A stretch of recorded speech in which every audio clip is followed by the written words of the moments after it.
Some of that show coming on, you like? I don't like that bullshit. He already started. I don't know why the hell you telling me. Dennis Spurlin. That show, mama, you know what I'm talking about. Stop him. Mama, that go that man, he just talk a lot of shit. He be up late at night, tuning into all his hits. See my grandmama hate him, and my mama and my TD getting mad. Posting comments like we watching real TV. Mama, that go that man, yelling from that nigga, what? He successful attorney on the two be turning up. We be turning up, we turning up, yeah. We be turning up, yeah, turning up. It's that real spit, like some barbershop talk. Except it's real black man that be walking for me up.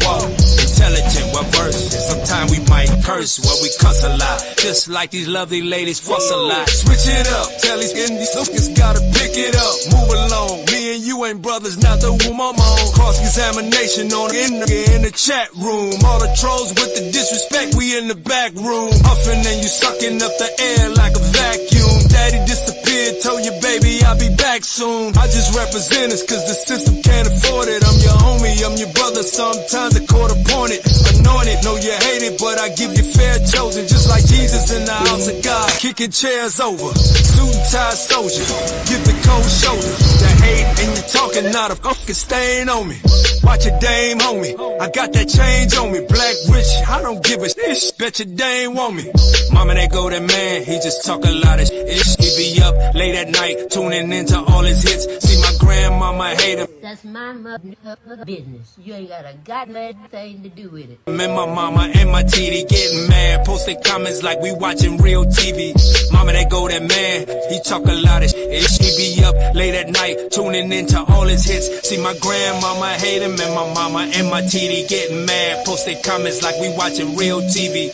Mama, they go that man. Mama, that go that man. Mama, that go that man. Yeah. Mama, that go that man.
What up, baby? Welcome to the broadcast. I hope everybody's having a great day, great night, great evening, wherever you are around the world.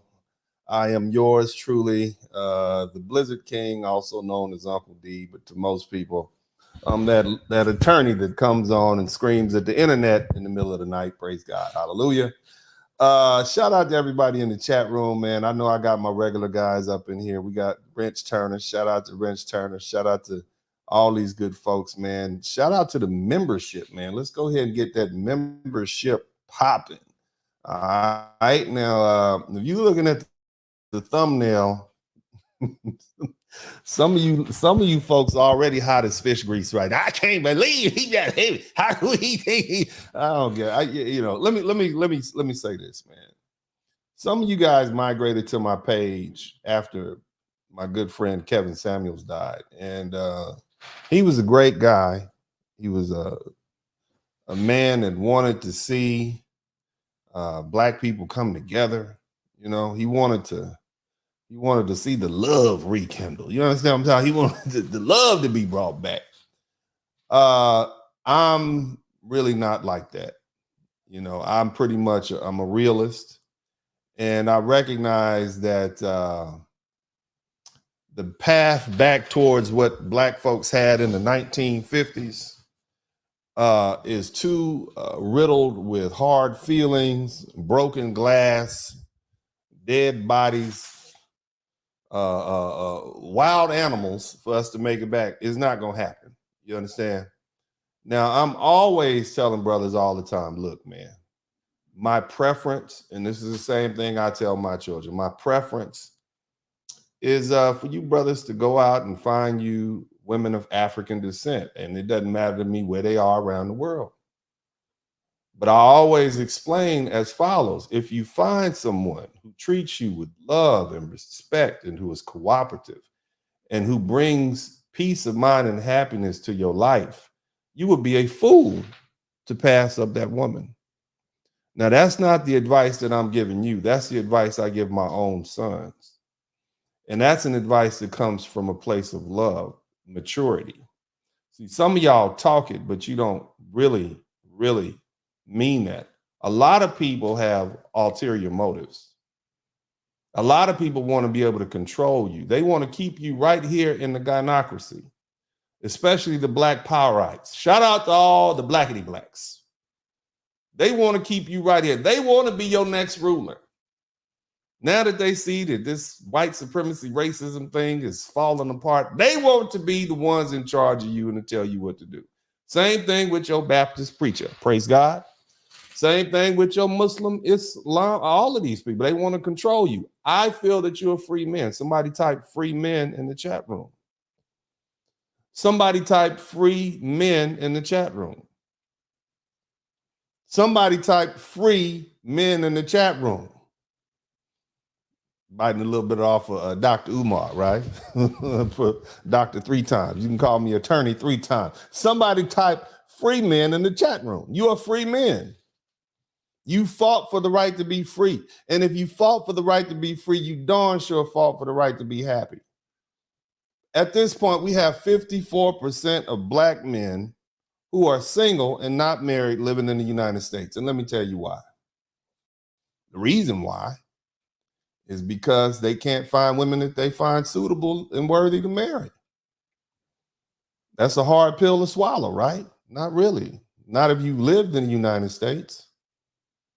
It wasn't until I started traveling overseas back in 2010, that I realized that it is a whole different world out there. Different women, different cultures. I didn't learn what I was supposed to get as a man, as a masculine man who provides, who did everything the way you're supposed to do it.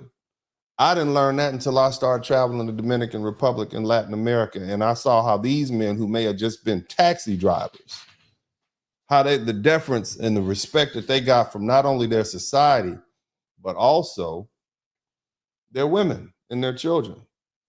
Poppy ain't playing that. You catch 5 upside the head. And I'm not advocating that, but I'm just saying Poppy is not playing that, and neither are the men in those societies. And so when the question is asked, and those of you who care to read the thumbnail, American men are seeking foreign women. Why?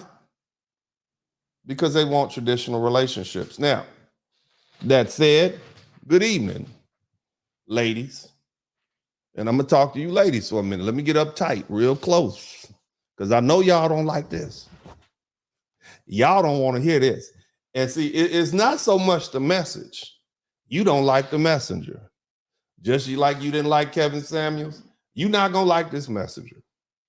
Because this messenger is everything y'all want to be and can't. Let me say that again. She is everything you want to be and can't. She is that white womanhood, even though she ain't really white. If you know the history of where this young woman is from, and she stirred up some hornet's nests on her own. She got the hair you want to have. You hate yourself so much. She got the skin color you want. She got everything you want because you're not happy with you. So unhappy with yourselves, ladies. And I'm talking to my own lovely ladies. You're so unhappy with yourselves, you'll never be happy. You complain about the black man. Black men, 63% of us has reached the middle class. There are 2.5 million black men in America who are millionaires or upper middle class. When you do the polls and you look online, we're the most desirable men on the planet. And yet you can't find one? You always say, well, the prison industrial complex, we did that work. Shout out to Medium Man. Medium Man showed you that we talking about maybe 600,000 men at the most. You talking about stats from 2006 where we had 900,000 black men in prison. Well, what about the other 20 million? You can't find a man out of that? No, it's not us, it's you. And I go a long way on this page to prove that, brothers, because no longer am I going to sit around and let your self-esteem be attacked and them to down you. For 40 years, and let me say this, we got to get started. I'm laying the foundation. Hallelujah. Let me explain something to you. Now, you go get mad because this guest that I have on is going to tell you about yourself. And I'm not putting no words in the mouth. I just ask some questions. But before you start saying, well, why is she talking about us? Well, why did you go on Sally Jesse and Raphael and talk about us? Why do you go on Oprah Winfrey for the past 20 or 30 years and talk about us? Why every time somebody puts you in front of a camera, you have something to say about black men? They know what our penis size is. They know, they have some understanding what kind of love making we do, how we are as fathers. For the most part, everything y'all said was lies. But you had the nerve to go and put our business out in the street, and then you mad because other people are saying, well, since you're going to comment on it publicly, we're going to comment on it publicly. Now, again, I'm going to tell y'all this again. Let me lay this down. My preference is always for black men to marry women of African descent, just like my preference is for white men to marry women of European descent and Native American people to marry women of Native America. I just think it makes life a lot easier. Nevertheless, if you find someone who treats you with love and respect and dignity and honor, you'll be a goddamn fool for passing that person by. Now, what we're about to dive into is something spicy tonight. It's a topic that got everyone talking, and some of you may be even sweating at this point. The eye-opening trend of African-American men swooping in to marry traditional foreign women. What's going on here?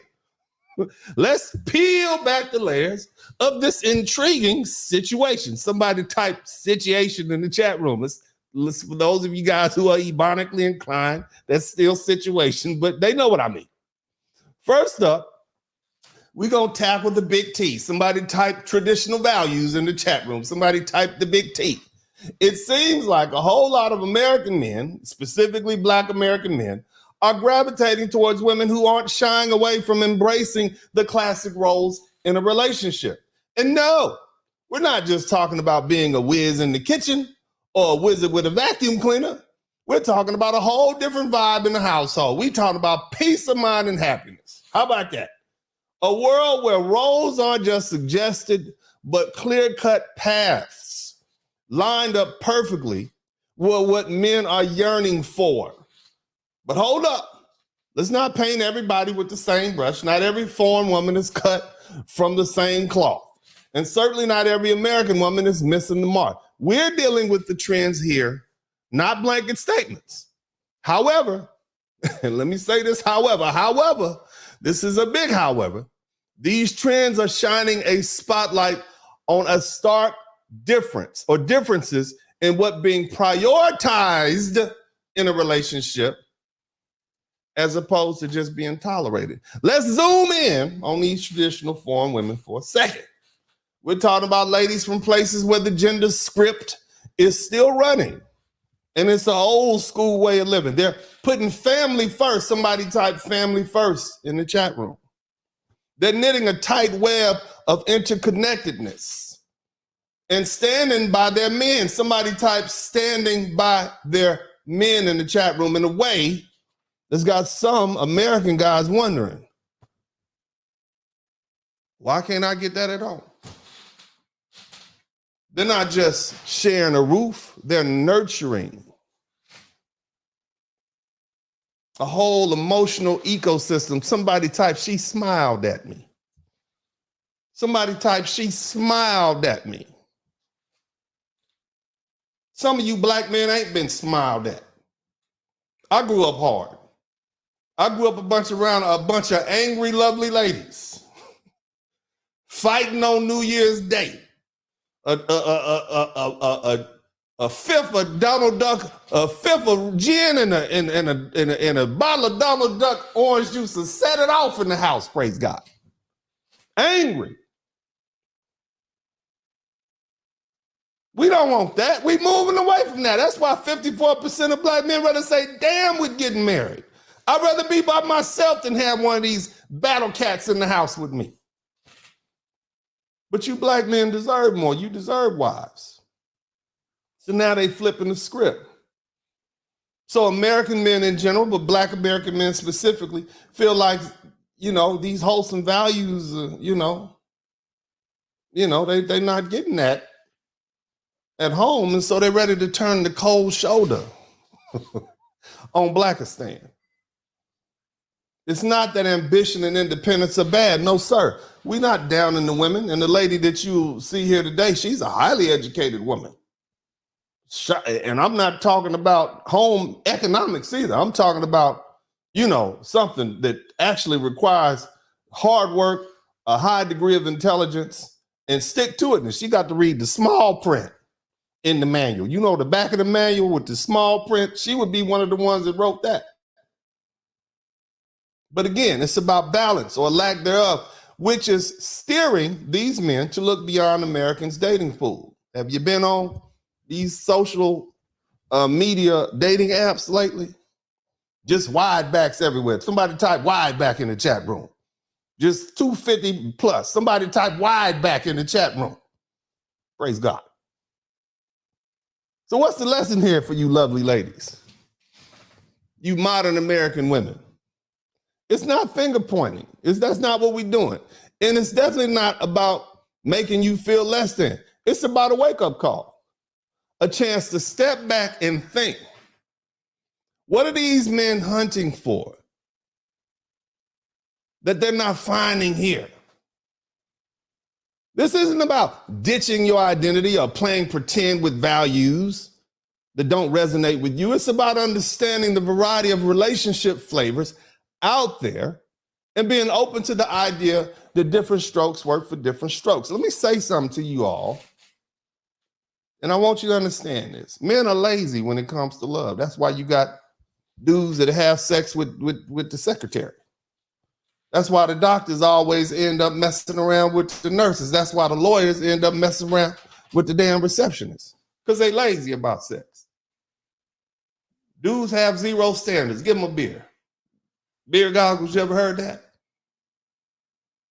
So what does it say about a group of men that would rather spend thousands of dollars and travel all the way across the world to be with a whole group of women that may not even speak the same language? What does that say about the women that are leaving?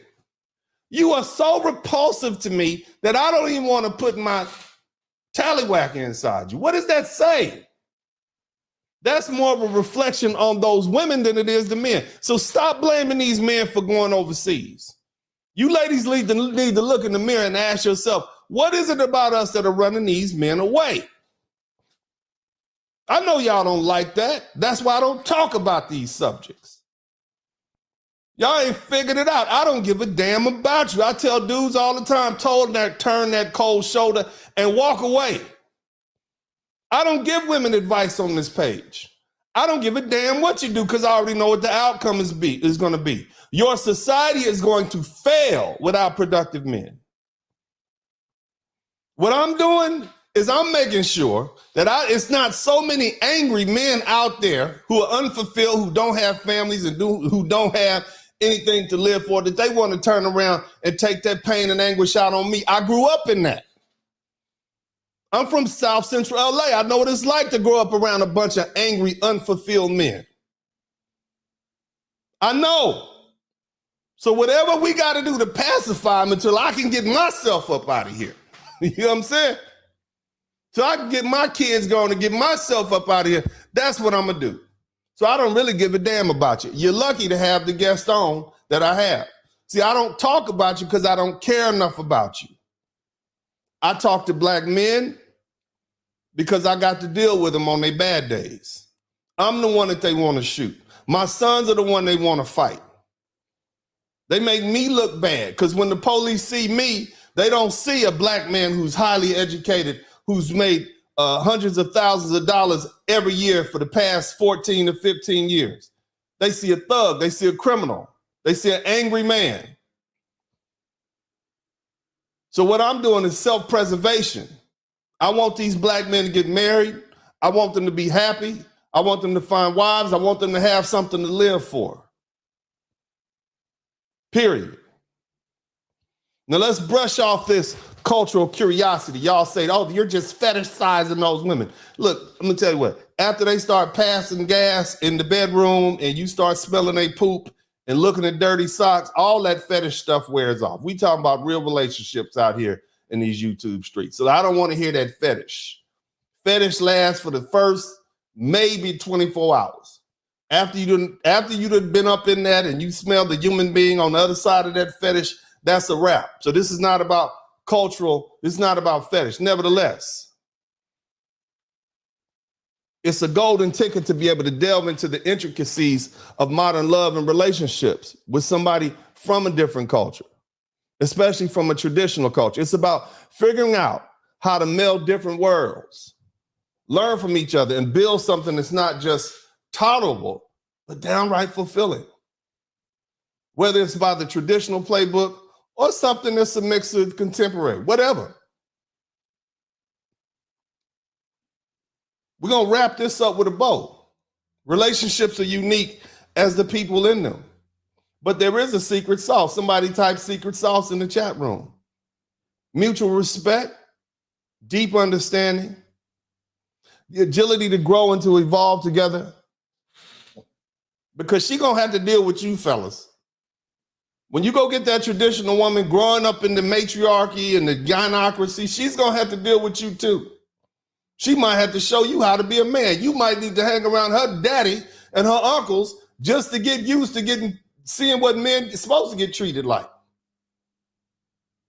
So let's have this conversation. Now, that being the case, praise God, I want to talk a little bit about Mrs. And I want to make sure I get the name right.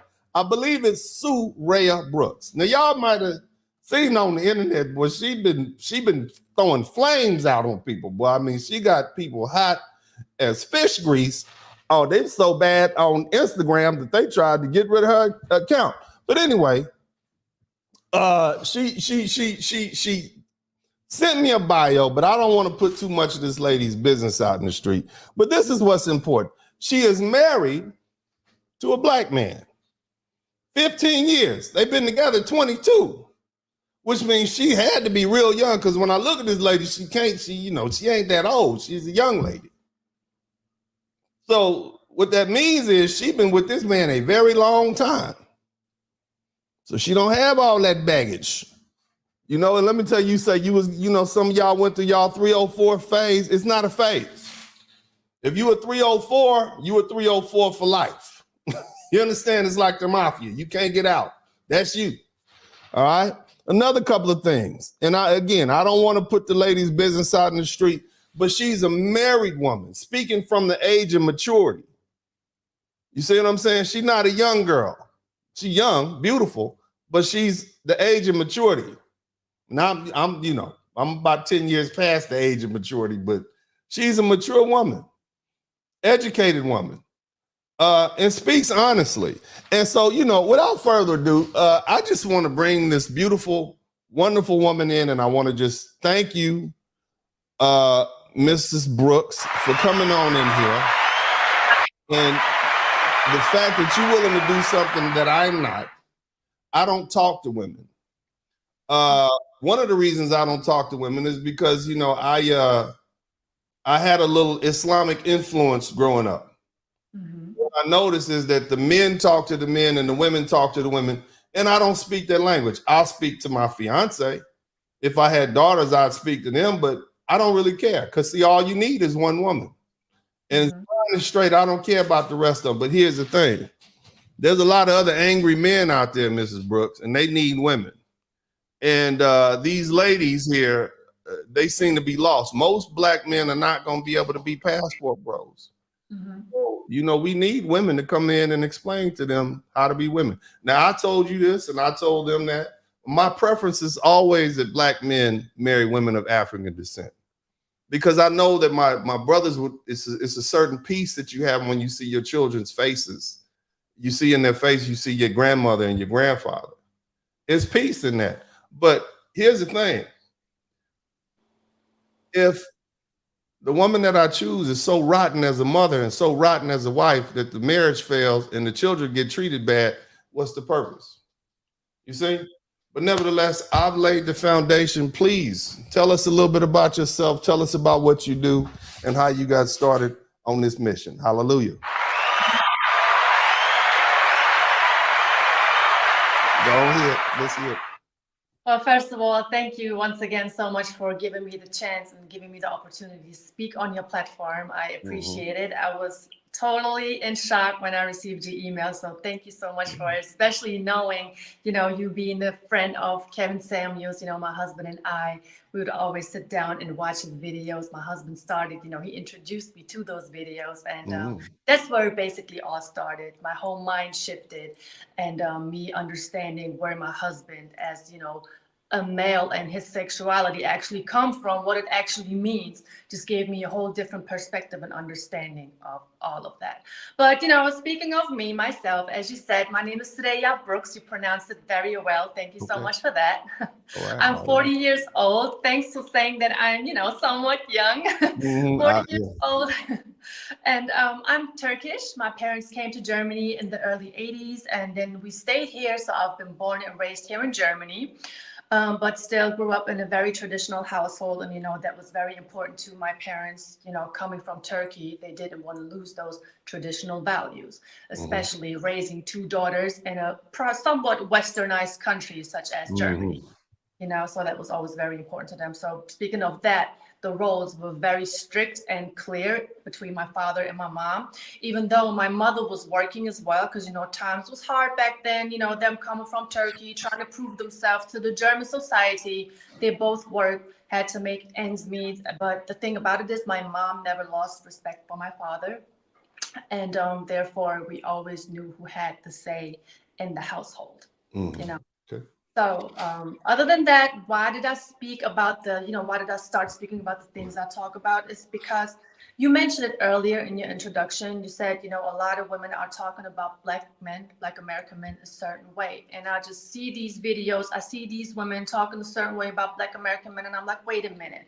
Not every black American man is the way these women talk about these men. I have so many Turkish friends, so many friends from other countries who live here in Germany who are married to American black men or even date them. And none of them speak like that about them. That's why I was like, you know what? I'm going to speak about my relationship, how I do things, why I'm successful, and what I do as a wife and my husband's best friend. I'm just going to say that I am. And I'm going to speak up about it. And sometimes, unfortunately, women feel attacked. Even though I would never sit here online and attack somebody's heritage, skin color, who they are, what they look like. I always speak about the message that they throw into this world, which contribute to young women being misled. But these content creators, they don't understand that because all they focus on is themselves, their message, their pain, their experience. They want to throw into the world, not even thinking about the consequences and the effect that has on young ladies.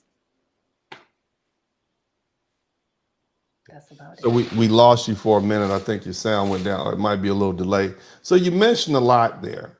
All right. And for you guys who don't know, Turkey, and I believe Istanbul used to be the country. It used to be called Istanbul. This was the seat of the Eastern Roman Empire. Turkey itself was the place where they found Troy. Remember, you guys, you know, the Peloponnesian Wars and Odysseus and all that. So it's a Mediterranean country. It's close to, I would say it's close to Italy, it's close to Greece. And please correct me if I'm wrong. It's in what we call the Near East. It's Southern European. And let me give you all a little history lesson. You got Northern Europe, okay, which is way up at the top of the continent. And then you got Southern Europe. Southern Europe they were never considered white. So calling this young lady white is not accurate. When you say white, we're talking about blonde-haired, blue-eyed, Northern European, Scandinavian people. This woman has an Asian, Mediterranean heritage.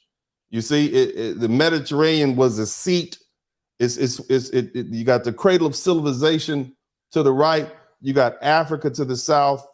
You got all of those great Greek stories and Roman history and all that. That's where this lady is from. Not, as a matter of fact, the Romans used to refer to the people in England, or what we call England and Germany. They would refer to them as the barbarians. So it was probably more people like her that were the ancient Romans. And of course, there's a big mixture. But what I'm saying is they have that olive tone. And just so you can kind of understand, the biggest lynching in America was of Italians in New Orleans. When they got to the United States, they originally started in New Orleans, but it was so racist for Italians, which are also Middle Eastern people, they had to go to New York. I want you to think about that. So even white people, the Northern Europeans don't even consider Southern Europeans white like them. So to call this woman white, that'd be like calling me Chinese. You see what I'm saying? It's not there. But I just wanted to clarify that. But, you know, the thing is, Mrs. Brooks, I have some questions for you because I definitely recognize that coming from that Turkish culture, there are some traditional values that you have that we've lost. And if I were to educate women, I would go to somebody who can teach me. I learned to practice law from some Jewish people. Let me say that again. I didn't learn. My adopted father was a lawyer. I learned to practice law from Jewish people. I learned to run my business from Jewish people. And just so you know that I learned well, in April, I'm being inducted into the Southern University Law Center Hall of Fame for lawyers. So I was taught well. Wow. So my question is, what kind of outcomes do you want? See, a lot of people don't like the messenger. They didn't like Kevin Samuels. They didn't like the way he said things, even though he might have been saving their lives and saving their marriages. They didn't like the way he said things. You got to get over that. Stop being children. Learn the lesson. Obviously, this woman who's been with her man 15, been with him 20 years, been married 15, y'all can't even go 5 months with the same dude. You pregnant with a whole nother man's baby, and you got a whole nother man at the doggone hospital catching the baby. You're trying to get him to sign. You understand what I'm saying? So let's be honest. Let's have an honest conversation. We need some help in the Black community. So we're going to ask Mrs. Brooks, Mrs., and that's the most important title you can have, Mrs. Brooks. What is the role of a wife in a traditional marriage? Go ahead, please. Thank you. First of all, respectful to your husband. That's very, very important. She has to be empathetic. She has to be productive. She has to be fit, cooperative, very important. She has to be clean, provide a peaceful home. And she has to be empathetic. I don't know if I have mentioned that. That's very important as well. And nurturing, very important too. Nurturing. And see, a lot of women, you know, they don't even know. They think that nurturing a man is babying a man. No, absolutely not. Absolutely. I mean, you cannot imagine how comfortable it is. And only a real woman who cares about her man will understand it. How comfortable it is if your husband is just sitting on the couch or laying in bed, just comfortable, you know, well fed, showered. I don't care what it is he needs, you know, that makes him feel comfortable. But when you feel that he's at peace, that's what makes me feel peaceful, you know.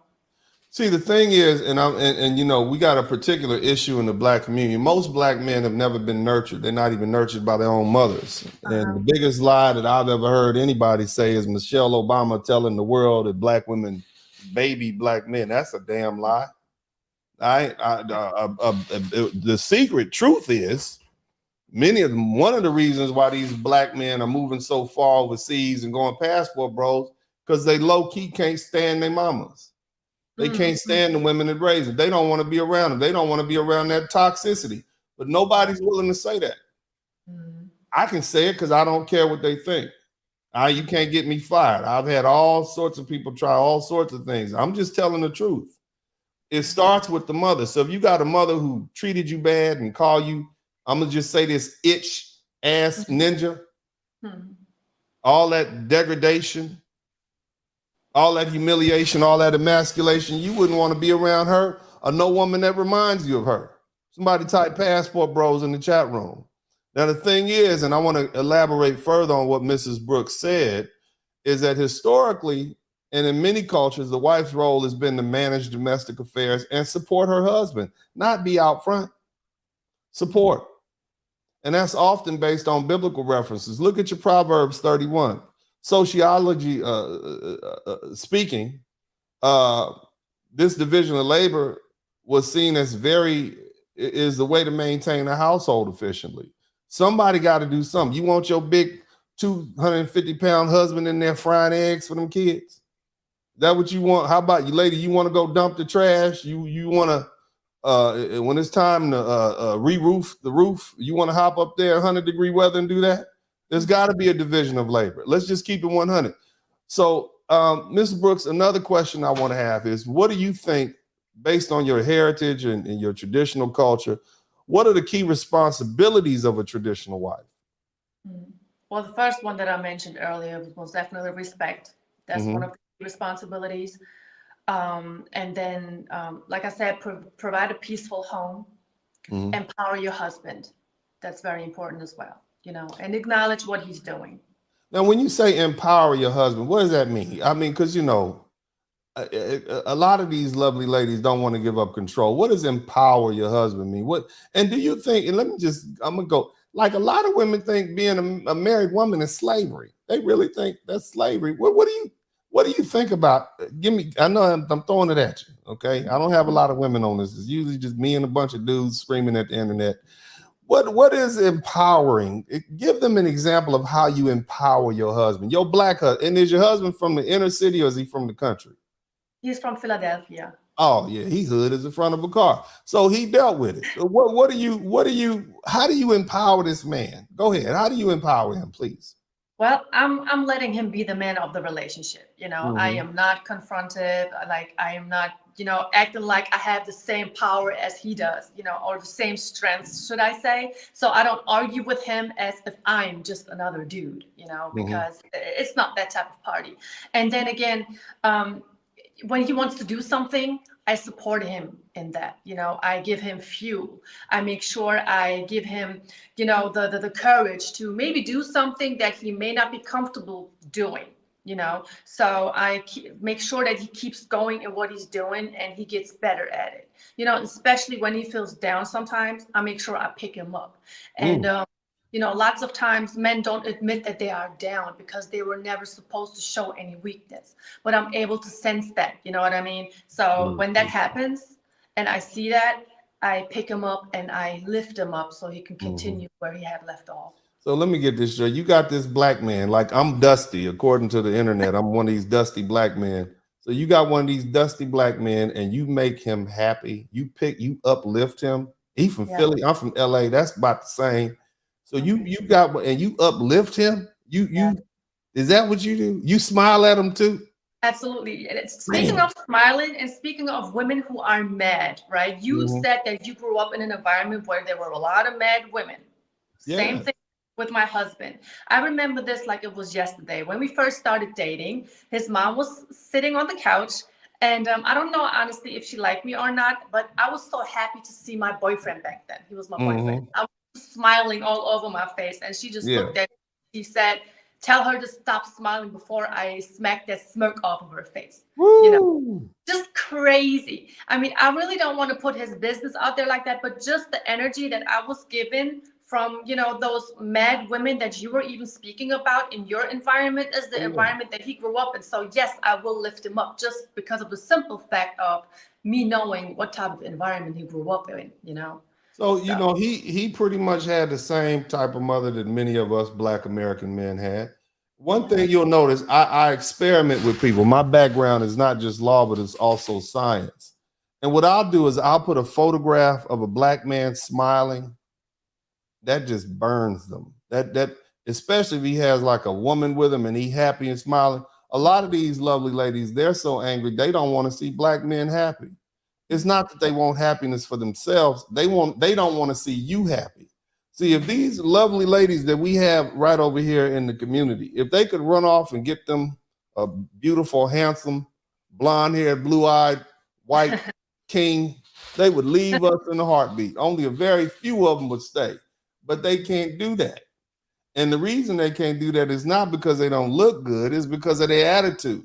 It's because of the persons that they are. Now, there was a time when Black American women were the most married group of women in America, but that time is long since gone. So, you know, the idea that I'm just sitting here envisioning this brother from Philadelphia who comes from the same sort of toxic, divisive, violent upbringing that I came up in, and you making him smile. Absolutely. When he smiles, my heart smiles. That's wonderful. You know, and fellas, a hand clap for that. You know, here's the thing, brothers. When you get a chance to live, you better live. Because you're going to look up and one day you're going to be 49 like me. Y'all can keep on trying to walk down that long, dusty road to Black love and just exclude everything else that might come your way. The Lord, there was this old statement that, you know, I sent, you know, you said you asked for help, you drowning in the river. I sent you a raft. You were expecting a yacht. So you passed up the raft. I sent you a log. It was floating. You passed that up. Then I sent you some tree leaves. It was floating. You passed that up and you drowned. I sent you help. Passport Bros is the help you need, but I don't want to see you not reproduce. I want to see you have children. There's a whole world of women out there that treat you like the men you're supposed to be. I'm not even asking you to be treated like kings. I just want you to be treated like the decent, hardworking, sacrificing, loving men that you are. And there's a whole world of women out there that do it. I'm just saying, and I'm coming to you, brothers, from a place of love. Now, psychologically, you know, when you have a traditional wife, what this does in the attributes that Mrs. Brooks just spoke about, this creates a nurturing environment for the children. You see? And if you guys have ever looked up Erik Erikson's stages of psychology and development, historically, this division, these specialized roles have allowed for there to be more harmony in the family, you see, because you're just better equipped for it. That's why traditional values have worked for the past 10,000 years, and they'll keep working. Now, the next question, you know, you're an educated woman, real smart. You live in Germany. I know about you German folks, even if you're from Turkey by way of Germany. They're on time. All that. Guten Tag, thank you for arriving there. I know about you people. I know about you Germans. You got great cars. The beer is pretty good. How do you balance your modern aspirations with your traditional marital roles? That's what I'd like to know. How do you do that? Very easy. Be strong-minded and don't get distracted. You know, you just mentioned beer is good. I have never drank alcohol my whole entire life. I don't smoke. I don't party. No, none of that. You know, you got to be strong-minded. And not everything that this modern society tells you is good for you as an individual or even a part of a, you know, couple is good for you. So you have to be a critical thinker. You have to, you know, think about, okay, is what this modern society telling me really good for me as a person, as a wife, a daughter, aunt, or even a sister, or may, you know, have whatever I'm about to do have some consequences that I don't want to deal with. You know, Mm-hmm. so therefore it's always important. So when you grow up like me in a traditional household, to hold on to those values. And that is something that my parents and grandmother always stressed to us growing up. Whatever you see outside is not what's going on in our home. So leave it out there. Mm. That's an excellent response. Now, another thing I want to know, because a lot of people don't value, they'll get married, but they think, oh no, we can do it our own way. It just doesn't work that way, because human beings, biology dictates the roles in the relationship. So my question is, you're traditional, you're a woman with traditional values. What do and your husband, he probably didn't grow up in a traditional home with traditional values. And so now he's having to fill a role that he may not be aware of. My question to you is, what benefits do traditional values bring to the marriage as opposed to these modern values? Like, we can imagine the modern values. We don't know what's going on in some of these modern marriages. You got little boys dressing in skirts, women making all the decisions about, all kind of weird stuff. What benefits do traditional values bring into a marriage? Well, the man is always going to be the man of the household, that's for sure. And the most beneficial thing, in my opinion, would be the commitment. We don't just get married because we are motivated to get married. Motivation will get you to start doing something, but discipline will keep you going. So we are basically very disciplined and stay committed to the man that we are married to. We don't just get married and then after 6 months we discover, oh, this is not something that I want to do. I want to go ahead and explore the world. I want to be sexually liberated, empower myself. All of these things, that doesn't exist. Basically, it's shameful behavior in the culture that I come from. So once you get married, that's it. And the beneficial thing about it is being committed to someone. And when you're committed, you will deliver every single day. So there's no backing away from situations. And, we have been through some times of sickness. My husband was pretty sick at some times, and I was throughout the whole process. I laid in the hospital bed with him, and it was really bad. But being empathetic in that moment and being there for somebody through tough, dark times, I think is more beneficial than having the blast. You can go have parties, you can have a good time. It's nice, but when you have somebody by your side, when you're going through it and you can't, help yourself anymore to function well, that is so much more meaningful. So being a traditional wife, traditional marriage, being committed to that person and just building and growing and evolving from there, being supportive. Now is your husband 6 feet 6 inches tall? No. Does he have like a 6 or 8 pack? No. Does he make $6,000,000 a year? No. Damn, and you do all this for him? Is he related to Superman in any way? No. Can he leap tall buildings and catch bullets with his hands? No, not that I know of. Wow. And you doing all this for him? He sound like he dusty just like me. I'm just a regular black man and you do all of this. So let me get this straight. So what you're telling me is that I don't have to be this immaculate cosmic comic book character to get treated with decent, with decency and respect. That's what you're telling me in your culture. Yeah, absolutely. Just being an average guy. You don't have to, make the 6 figures that everybody always speaks about. I met my husband when he was 21. How much does an average Black American man have when he's 21 years old, growing up in a messed up household? Sorry. Like that, it's true. I'm gonna have to keep it 100. You part of that household now, and I hope you keep your children as far away from that household as you can. Let me say that again. You lady, because see, let me tell you something. I know you guys are not gonna like what I'm about to say. I'm gonna say it again. I told y'all about 2 years ago. This woman right here is gonna be raised in the future of Black America. Let me say that again. See her, this lady looking at you right here. And all you brothers who are dealing with women who are from foreign countries and such, the kids are going to be Black, because if they come back here, they Black.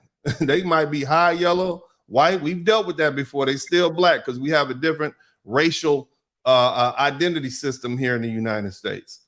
So this woman with her culture is going to infuse that into those Black children, because the culture comes from the children. They're going to be traditional children. So she is going to be one of the mothers of the Black families that you see out and about in the next 10, 15, 20 years. She's going to be at the HBCU Graduation. How about that? You understand? And y'all don't have to like what I'm saying. I don't care. Let me say that again. I'm not trying to train you women. I'm not. I'm gonna just watch you perish. And I'm gonna keep making my money and enjoying my life. I don't really care what you do. Let me say that again. Kevin Samuels cared about you. I don't, because I think it's a lost cause. I think that the only thing that can save you is divine intervention. That's what I think. I think some of you lovely ladies are suffering of the curse that you brought upon yourself because of your traitorousness when you sold out the black man, the black family, and the black child to go get what feminism offered you. That's what I think. I think you're being paid back. You're receiving the chastisement of God for your disloyalty. And it's not on me to save you. It's so you better get with your God and get God to save you. That's how I feel. So I don't have a problem. Why? There's a lot of black women homeless. Well, where's your husband at? Getting beat up in the street. Where's your husband at? I'm not going to save you. I'm damn sure not going to leave the comfort of my home to go out. I'm riding down the street and I see somebody getting beat up. I'm not doing it. You want me to leave my family and risk my life for you? Where's your covering? You had all these ladies out here complaining about not being able to get a man. They had an opportunity and they passed it up. You took it at 21. My fiance, very similar. Y'all, she should write a book. You should write a book too. I mean, How to Bag a Baller. I mean, I was not getting married, wasn't even thinking about getting married. Have you seen my TV show, Co-Parenting with the Sperlings? You will see why I got out of that wonderful, fantastic 4-year marriage that I was involved in. Praise God. You will see quickly why I'm not the type that can deal with it. You understand? But so keep up. I mean, this is just amazing. I want to, if you need a break, let me know. But I got like some more questions I want to ask you. And I know you're busy and it's late over there in Germany. And I don't want to hold you up, but I do want to get some more questions. A big one, how do you handle conflict in your marriage? Because it seemed to me, and I think most black men can finish this sentence, when we get in an argument with a woman, we get emasculated. We get hit with the F-bomb, and I'm not talking about the four-lettered one. You get called it rhymes with maggot, starts with F. We get called itch-ass ninjas. I think I've been called ninjas more by these lovely ladies than any white racist man ever on the planet. I mean, we get emasculated in our arguments by our women that's supposed to love us. You ain't this, you ain't that. How do you, it's the demeaning character and nature of these. You can't love a woman like that after she done called you all them names. Don't they realize that? You can't love a woman after she's emasculated you unless you a dog. How do you handle conflict in your marriage while maintaining this traditional dynamic? How do you do that? Go ahead, sister, please. Objectivity over emotions. That's very important, because when we are emotional, especially us women, we don't think straight. I mean, it's hard to find a woman that thinks straight on a daily basis as it is. But once we're emotional, it's even worse than that. That's why we are saying things that we don't mean. We're throwing things around and we don't want to talk. We're telling the man to move out or we're leaving. But no, that's not how we go about it. So objectivity over emotions, that is even a process that I had to learn. But it helps us tremendously, because then we can just have this conversation on a different level. We can actually work together with one another so we can both be solution oriented and not problematic. So, and of course, that always depends on the nature of the conversation. And it's never an argument. It's never, screaming on top of our lungs. That never happens, So, and that's interesting. You mentioned that you met your husband's mom, and she told you to wipe that doggone smile off. You was too happy for her house. You see, clearly there was some anger going on up in there. What's that relationship like now? And has she ever tried to give you some advice on how to treat Mr. Brooks? You don't need to be doing all that for him, bringing him a plate. He can get his own damn plate. What, blah, blah, blah. I mean, do you how do you deal with that? I mean, because I'm just saying, a lot of reasons why these brothers don't want to bring their wives to the United States is because they know once they bring them over here, they'll get indoctrinated into the gynocracy. I've estimated, and I've used my calculator and I've added that it takes approximately 10 years of gynocratic exposure to turn the traditional woman into one of these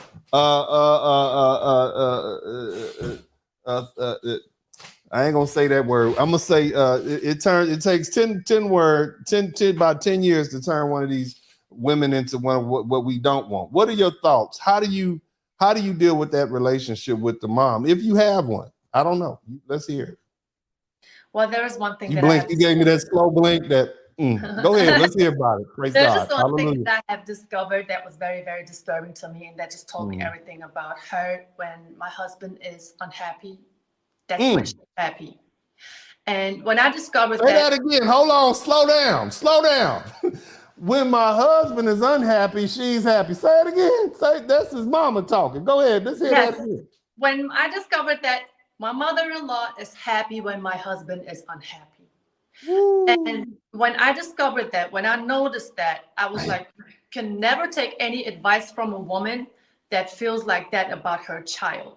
So when my husband smiles, she's disturbed. And how disturbing is that? So knowing that, I will always make sure I will put a smile on this man's face just because, so she could feel some type of way about it. Brother, you see, it's some dudes out there screaming at the internet right now. This woman who's from a totally different culture, who basically put a microscope on Black American culture. And the brother's from Philadelphia. So his is just like the rest of ours. And if he's 41 years old, he knows exactly what the rest of us are going through. This young man has a wife who wants to make him happy and wants to make him smile. And the mother is unhappy when her son is smiling. So imagine if that's your mama, you see why these lovely ladies why these Black American women are so unhappy to see us traveling overseas. That's why they hop on the internet and scream, dang, that you got the worst of the worst, the dusty men. They want these women to treat you like they treat you so that you'll be unhappy over there. And it's not you, brothers. They're unhappy. It's not your fault. It's never been Black men. It's always been Black American women. It's not us. It's them. This is a woman problem. Now, there are some exceptions. There's some weird, pandering, pooky, emasculated men out there who are just unhappy with their own life. But for the most part, this is a woman problem. You can leave that here in the United States. But you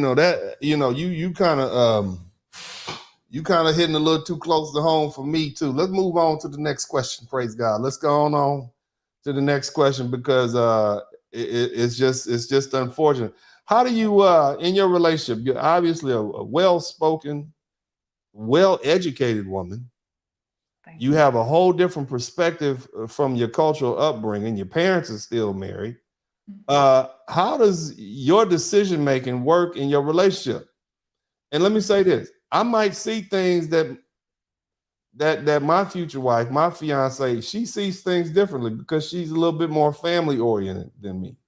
You see, how does your decision making work in your relationship? Because you got a lot to add, is what I'm saying. I would definitely hear you out and hear what you had to say on certain issues. How does that decision making work in your family between you and your husband? Your decision making, you're talking about my your husband. Decision, you and your husband. How do y'all make decisions? Where we gonna live? We gonna get a new house over here. This the neighborhood I want to live in. What neighborhood do you want to live in? Right down to what do you want to eat tonight? How does the decision making work in your family? Because that seems. Well, let me say it like this: a lot of Black American women, they want to compete with them. A lot of modern women in general, they want to compete with the man. They want to be one and one. They don't want him to. I got a degree. You got a degree too. We both intelligent. We should be joint partners in this stuff. So nobody ever gets the final word. Nothing gets done. All you get is conflict. How do y'all make decisions in your relationship as a traditional woman? Well, first of all, I always look at the meaningfulness of whatever my husband approaches me with. You know, how much meaning does whatever he's talking to me about, does it have for him? you know. And then of course his intentions. What are his intentions about the next move that he's trying to make? So when we speak about these things, I also help him to, you know, play out different scenarios, you know, with different scenarios and the possible outcomes and the consequences that we might be exposed to if we are able to deal with that. You know, that's kind of like where I come from when we speak about certain things, when we're talking about like big decisions, next life steps that we're about to take, you know, or, you know, him trying to make it to the next level. Right. So meaningfulness, and then of course understanding where he comes from. So it's not like when he talks to me about certain things that I'm like, oh, that's not going to work, that's not going to happen. So I'm not trying to, you know, show him the negative sides of it. Of course, you always have to weigh out the pros and the cons, but I'm always trying to figure out, okay, why do you want to do this? What is your main goal? What may happen? And are we going to be able to deal with it? So that's how we go. So basically what you're telling me you do is you present the likely outcomes to try to better educate him on the decision he's making, but he gets the final decision. Is that pretty much? Absolutely. Yeah, that's top notch right there. I give you a hand clap for that. That's good stuff. That's wisdom. Somebody type wisdom in the chat room. So this young man from Philly, this dude from Philly has gone all the way over to Germany or wherever he went. Got him a wise woman with wisdom. Okay. Somebody type wisdom in the chat. It smiles at you. Wisdom, you look like you can cook. Okay. So absolutely. You know what I'm saying? So yeah, that's a plus. So shout out to that brother. I don't know who Mr. Brooks is. We need to get him a badge of honor or something like that. Let's get to most stuff. What about like, okay, this is where I'm at in life. Okay. And this is where Kevin Samuels and I are different. I tell the brothers on the page, don't cheat. Don't cheat. Don't have no outside women. You focus on the woman that you with. If she's your girlfriend, y'all have a mutual understanding that you're going to be exclusive. And you don't cheat on that woman. I don't care if she's your girlfriend, wife, fiance, don't cheat. You always want to maintain the moral high ground. And the reason you want to do that is because my Bible tells me that Jesus was to the church what you are to your wife and your family. Jesus didn't cheat on the church. Church might have made Jesus mad, but he still didn't cheat. You see, because because of that, the church had to listen to him. He was able to maintain the moral high ground. Now, what comes into play is financial responsibilities. Because a lot of these lovely ladies over here, they don't know what $100,000 look like. They don't know what men that make $100,000 are. Yet they want men that make $2 million a year. I'm like, you wouldn't even be able to deal with a man who make $2 million a year. He wouldn't deal with you. You talk too much. Let me run something down. You want to see picky? What? I told a lady once, and this is a chick, she was a pretty girl. I was like, you are not on my level. Beautiful. You know, like we beautiful red bone. Look at you. I'm like, why would I date somebody like you? And this is like, I don't know. And my ex-child's mother, beautiful woman. My ex-wife, beautiful woman. But I'm talking about, and you know, the more money I got, the better looking the women got. So, you know, one of the things that happens is in order to cut down on the arguments, I just pay all the bills. So my view on traditional roles is I pay all the bills. That way I don't have to hear no arguments. You ain't got nothing to you complaining. You complaining now? You got a maid, you got a nanny if you need it. Okay, but for the most part, you know, I pay all the bills. That's not everybody's situation. What I want to know from you is, what are your view on the financial responsibilities in the traditional wife? I'm going to always say that the man who maintains the moral high ground dictates how he has a controlling word in the house. But what is your opinion, like as far as finances and the responsibilities of a traditional marriage? Because a lot of these women feel like, well, if I make more money than him, he can't tell me what to do. And so now you got two heads bumping in the house. What are your thoughts? This is a complicated question. Let's hear what you got to say. Well, first of all, 100% transparency. That's very important. And if you want your man to lead, and if you want your wife to follow your lead, you got to lead by example. So you got to be able to know what your finances are. You got to know how to deal with your finances to make the final decision when it comes to the finances. You know, when you have a man who is out there reckless, who may be having some gambling alcoholism or anything like that, you have to take all that into consideration. We're always talking about a woman has to follow a man's lead, but a lot of men are not even able to lead. Speak on it. Come on, let's get it. Let's give them a little bit of taste of that, fellas. All you brothers traveling overseas, I tell these dudes all the time, there is no geographical solution for an emotional problem. If you ain't spit over here, you're gonna be ain't spit in the Dominican Republic. You're gonna be ain't spit in Colombia. All right, listen to me again. Now, see, there are some great men in the United States, but this whole passport bro movement got brothers thinking they can be a no good rascal in the United States and go overseas and think they can be a no good rascal. That's not how this works. The whole passport bro movement is for decent black men who are being overlooked and called dusty because they're average, because you make between $43,000 and $50,000 a year, because you may not be a 6'8" NFL or NBA athlete. You just a regular guy. But these regular women, let me change that. If we talk about a scale of 1 to 10, these 3 and 4s think that they 9s and 10s. Mm-hmm. And so they're gonna pass up an average guy who is actually would be better for them, would upgrade for them, because they think they're entitled to something better than that. So here's the thing. You heard what Mrs. Brooks said. If you out there gambling and drinking and you whoremongering and whatnot, stay your butt in Atlanta or Oakland or wherever the hell you at. Don't go to Turkey. They might lash you or something. You making all the rest of us look bad. I'm just keeping it 100. You see what I'm saying? So I appreciate you adding that point in there. So, but here's the other thing. You said something amazing. Your husband let you look his bank accounts and everything like that?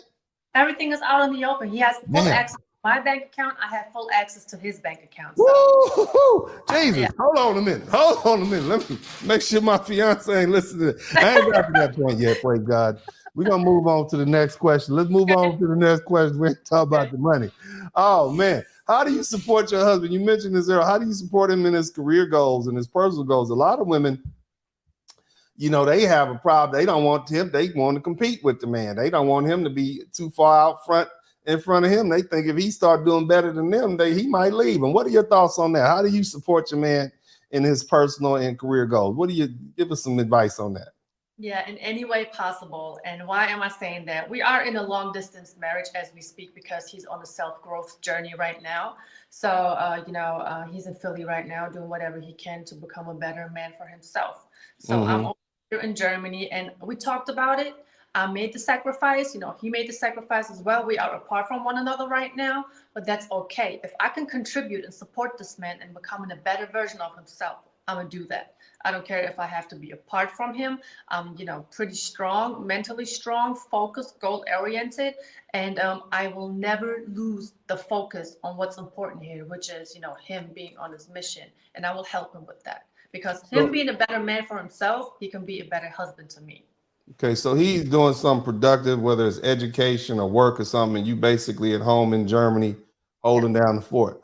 I mean, that's respectable. I appreciate that. Some of these women, and I tell myself, I was raised by some street dudes, and I'm often quoted as telling people what my Uncle Slim once said, and that was, man, you can't trust a woman as far as you can throw her. In other words, if she out of sight, you can't trust. So kudos to you for that, for being a dedicated woman. And the fact that the man feels comfortable being able to do that, that's what's up. Now, again, we hit on this earlier, and I'm going to ask again. I don't know if you have children. I haven't asked that question because I don't want to get off into your business.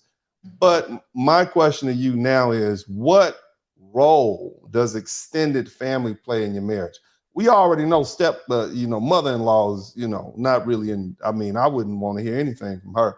But what role does your other extended, maybe your mother and father play in the family? How do they play in the marriage? What role do they play? What you think? Well, if there's a little something that I'm going through in the marriage, everybody does in their marriage, I always turn to my father. I always ask him why, because I need another perspective coming from a man. So when I go through something and I go to my mom, she will just give me the female version of everything. Don't let him treat you like that. You have to do this. You have to do that. Maybe it's time to move on. My father would be like, sit down. Sit down. There we go. Exactly. Like, he will talk to me at a different level. He will make me understand, what a man thinks, why he behaves, why he does certain things. And that's why I turn to my father when, I have anything that I can, can confront or talk to my husband about. So it's very important. So that's I mean, unfortunately, a lot of these ladies don't have fathers they can talk to. What advice do you have for them? Mhm. Try to understand the man. Don't just be all up in your emotions. Mm, Fortunately, sometimes or a lot of times, women can't even speak to men, or men would be turned down for whatever they are trying to talk to a woman about. Because, like I hmm said, we are too emotional. We start screaming. We don't let the man finish talking. He can't even get his point across, and we are already screaming on top of our lungs. That's not the way you do it. And that's why a lot of men feel misunderstood and can never be satisfied because the other party is never working on understanding the man in order to satisfy him. So Yeah, I mean, and life pulls on you in so many different directions. How do you prioritize your family and family life? Like, what do you do to make that a priority? For instance, I don't know, maybe I don't know. You may be able to come up with some scenarios, but people have work life. How do you prioritize family life? mm, well, family life is, people modern times now they speak of it as quality time. I don't see it Hmm that way. I would not be busy with work and life so much that the little bit of time that I spent with family is quality time. No, it has to be well balanced out. So I will never put my career or my work over my family. So hmm we make sure that when we do have the time, of course, we take the time out of the day, during the weekends, holidays, whatsoever. It's always going to be family time. So I will hmm never focus on my career more than on my family. That's cool, cool. So I want to kind of you clearly are well spoken, eloquent, you're educated. Some people they might be speaking to each other in a marriage and they not speaking the same language. You might as well. I'm speaking Turkish and you speaking English. No pun intended. But anyway, what strategies do you have as far as effective communication in your marriage? I mean, like you got a black man from Philly and you are a Turkish woman by way of Germany. Clearly there's some cultural differences. Yeah, we can relate on a human level, but like what you culturally, like I've noticed that when in dating I immersed myself in Latin American culture before I decided to really you know uh, find a wife there. But culturally there are some things that are different, and we talk about old world versus new world. What are your strategies for communication? Because you've been with this man since you was 21. You've been married Yes. 15 years. How do y'all communicate? What tell us about the communication skills that you have to develop? What is effective communication? Let's hear it. Let's tell us a story. Let's hear the stories. Come on. Okay, tell you a story. Well, I'm going to tell you how we go about it, or how Hmm I learned to go about it, better hmm say. Um, I got to be clear about what I want. When I want to talk about something, I need to make sure I am able to express the way I feel and what I'm not content with when it comes to his behavior, maybe, and what I hmm want the outcome to be like. So I can't just sit there and be like, you don't understand where I'm coming from. No, I have to use those words so that man can understand what I mean. I'm a hmm woman. I'm going to think and feel and express myself in a different way. And the only way for me to make him understand is use words. hmm So for one, that. And for two, me, for my part, I have learned that I have to be observative. Like I said earlier, a lot of Black American men growing up in certain households, they don't know how to open up, speak about their emotions. But when I understand that my husband is in his mood and he's not talking, I know when to look for certain signs, when he wants to talk, but he can't. And I know when to ask what questions. Say that again. You said 2 points in there. I want you to say it louder. Some people, I want you to hear that. You observe your man, and so you can kind of know what mood he's in. Please explain that. I want to hear that more. Go deep into that. Go ahead. Okay, well, he would, let's say he would sit there and he would be quiet. And, Let me give I you a would ask, scenario. Let me give you a scenario. I can help you out with it. Your man comes home after work and he just sitting minding his business, not saying nothing, looking at the TV with maybe something to drink in his hand. Is that the perfect time to come tell him everything you did that day and what you bought, the flowers you bought, and all? What do you think? Tell it, tell it, tell it. How did you know that? How did you read him and know that wasn't the time to talk to him? Go Well, ahead. Let's get it. we all have our time of the day where we don't want to be disturbed. Maybe it's me applying my makeup and it's him sitting down watching his news, maybe playing video games, which is his passion, which is fine. I'm cool Somebody with type zoning out in the chat room. Somebody type zoning out in the chat room. Go ahead. Okay. Go ahead. So when I see that he's in his mood, in his zone, I am not going to disturb that man. You would have to know, like, we would have holidays here in Germany, 2 to 3 days. We're off. We're not working. He would literally be in his gaming room and just be locked in there because that's just what he likes doing. And I would just periodically check on him if he's alive. Like, are you okay? Do you need something to drink? Do you want to eat something? Hey, let's have a break. Let's have a cup of coffee. I'll let the man be. I'll leave him alone. You just tickle my heart. Praise God. There's this book that came out many years ago called Men Are From Mars, Women Are From Venus. I read it like 2 or 3 times. Okay. And one thing that women don't seem to understand, and this is basic wife stuff, like when men come home, they don't want you to unload all their emotional baggage on. We need a minute to process how the day went. We need a minute. For me, it's Friday. It's after 5 or 6 o'clock. I just need some time to be alone. You see what I'm saying? I need some time. I need about 2 hours just to watch something. I love watching and I know plenty of guys, like some guys play video games. I like watching mafia movies. I like watching Narcos. I can watch it over and over again. It gives me a chance to just zone out. There's so much excitement going on the TV. I don't worry about this case or this bill or that bill. I can just zone out. And so I don't want to be bothered, but it's rude for men to tell women that, because otherwise, guess what? You're emotionally unavailable. No, you rotten raggedy broad. I'm sitting here trying to play the doggone video game so I don't have to think about nothing. Because every time you open your mouth up, you're always asking me for something. I got to buy something, go somewhere, drive somebody somewhere. Leave me alone. You see what I'm saying? That's what men want to say, but they can't.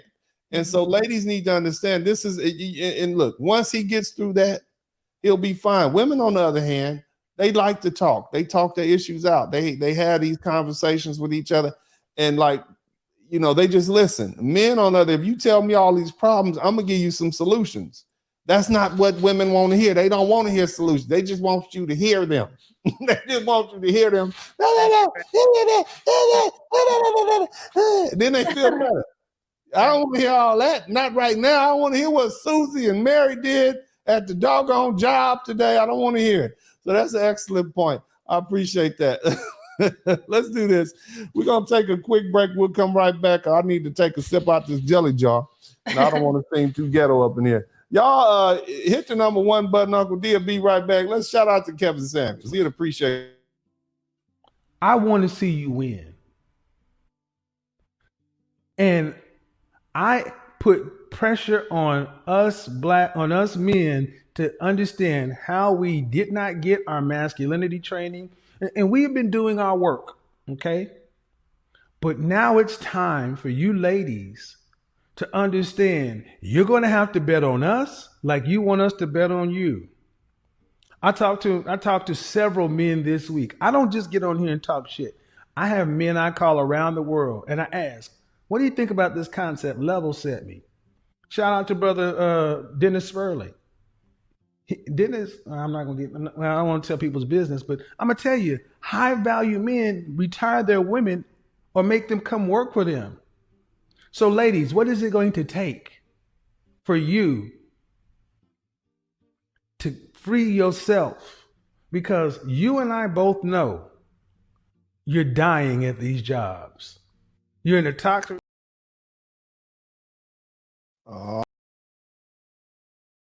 Welcome back to the conversation. We got Soraya Brooks, Soraya Brooks hanging out here, and I need to talk to y'all. I know some of y'all are hot right now. You running hot. Your temperature's hot.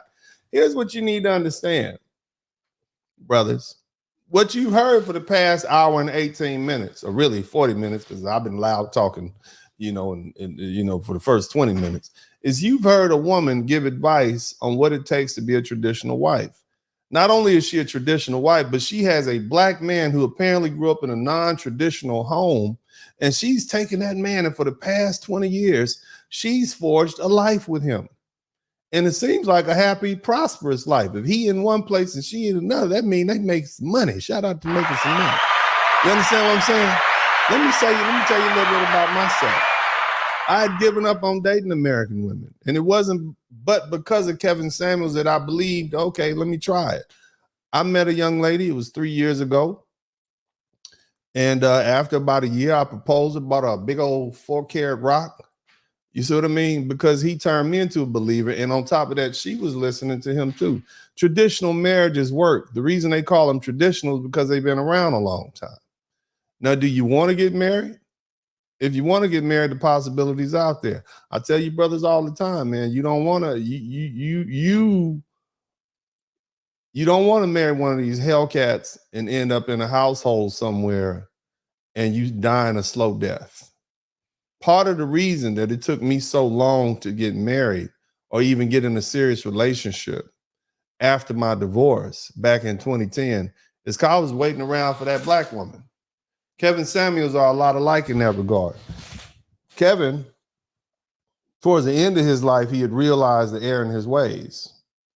But I was waiting around for a black woman that would never come because, again, Big Mom is dead. Those black women that we grew up around or the remnants of the women we grew up around, they're not there. These women, they don't cook, they don't clean, they got more tattoos than Popeye the Sailor. They cuss, they fight. These are not the women that raised us or the women that raised them. These are not the same women. You're not going to, whatever it is, this toilet that we call America has took them and swooped them around and soiled them to the point that they're not marriage material. Not in large part. Now, you could probably find some wives, but that's not what you have here. You see?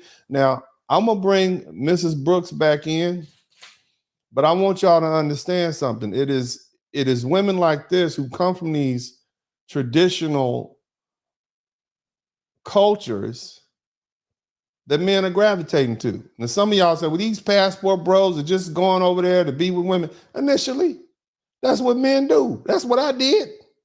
I did a little tricking. Really wasn't my thing, but that's what you do. But after a while, you start saying, man, I really like this beach.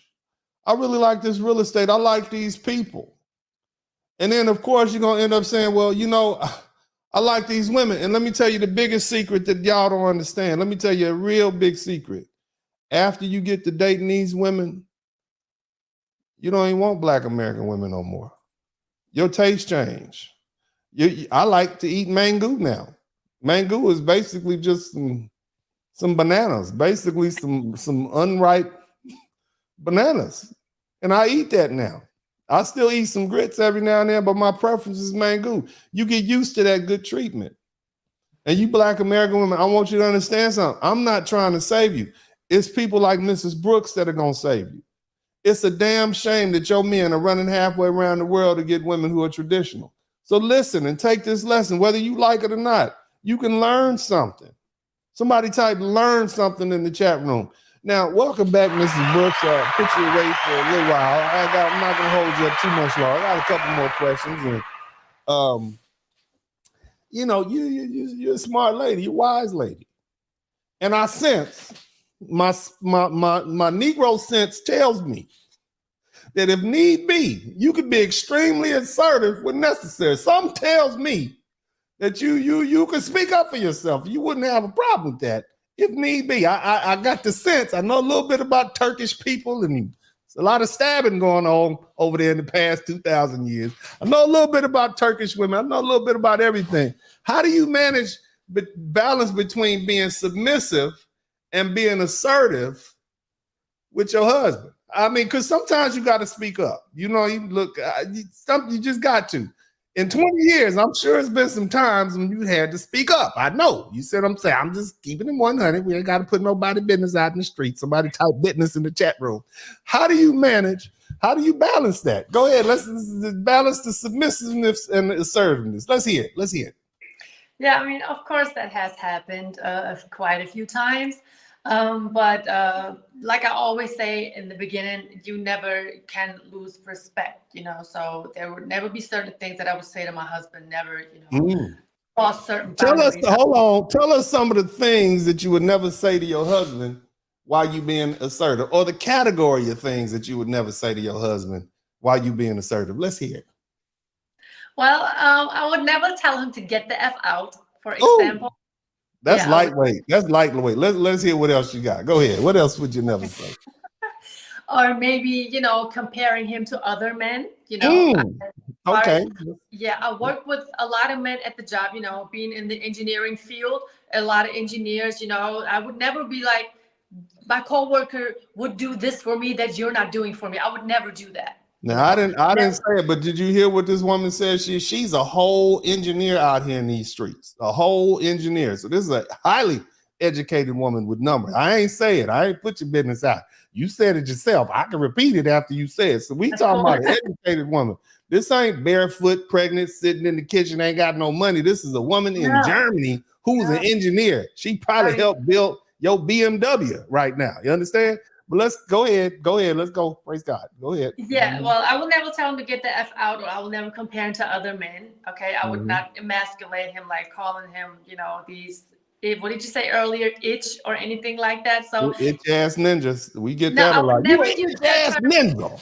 I know I We would get that. never Go use ahead. that term anyway, the ninja term. I would never say anything like that in the first place. But of course, when I do get my points across, I may get a little louder than I speak now, but then my husband would remind me, excuse me, lower the tone of your voice. And I'll be like, okay, you're And you right. just lower it like that, or do you say you can't tell me what to do? No, My daddy don't even tell me what to do. You don't say no, that. I That's don't. not your response. I Damn. don't do that. No, I don't. I mean, there were so many times where he had to remind me, calm down, lower your voice, or I'll be back once your emotions have turned down a bit. That has helped me so much dealing with certain situations and even speaking to him. So So, he is educating me. I take that as correctional guidance. so what you're saying is you're a real woman with real emotions. Over here. You're not like a robot or nothing. So fellas, basically, women are the same all around the world. Just keep that in mind, right? They don't change just because of their location. They all come from one woman. But go ahead, please continue. No, that was basically about it, and him being emotionally intelligent has helped me to understand myself and how I'm supposed to conduct myself when I trying to talk to him on a certain level. So screaming at him, emasculating him, comparing him, no. I don't want to talk. I don't believe in talking bad about any race or group of men at all. I don't do that. I don't like it when white women, oh, I just like black guys. Oh, that's so I don't like that. I don't like disparaging. But what I would like for you to do is tell these gentlemen, because it sounded to me like you got a normal brother over there. You got a regular Brooks named Brooks. You probably got some family members named Jamal and Tyrone and last names like Green and Washington. There's some fried chicken over there somewhere in Philly that he like to go. Tell us, what are the unique attributes of black men that you've noticed? The unique attributes, like I tell the brothers all the time, y'all some of the kindest, nicest people on the planet. You black men are so egalitarian. It's a shame.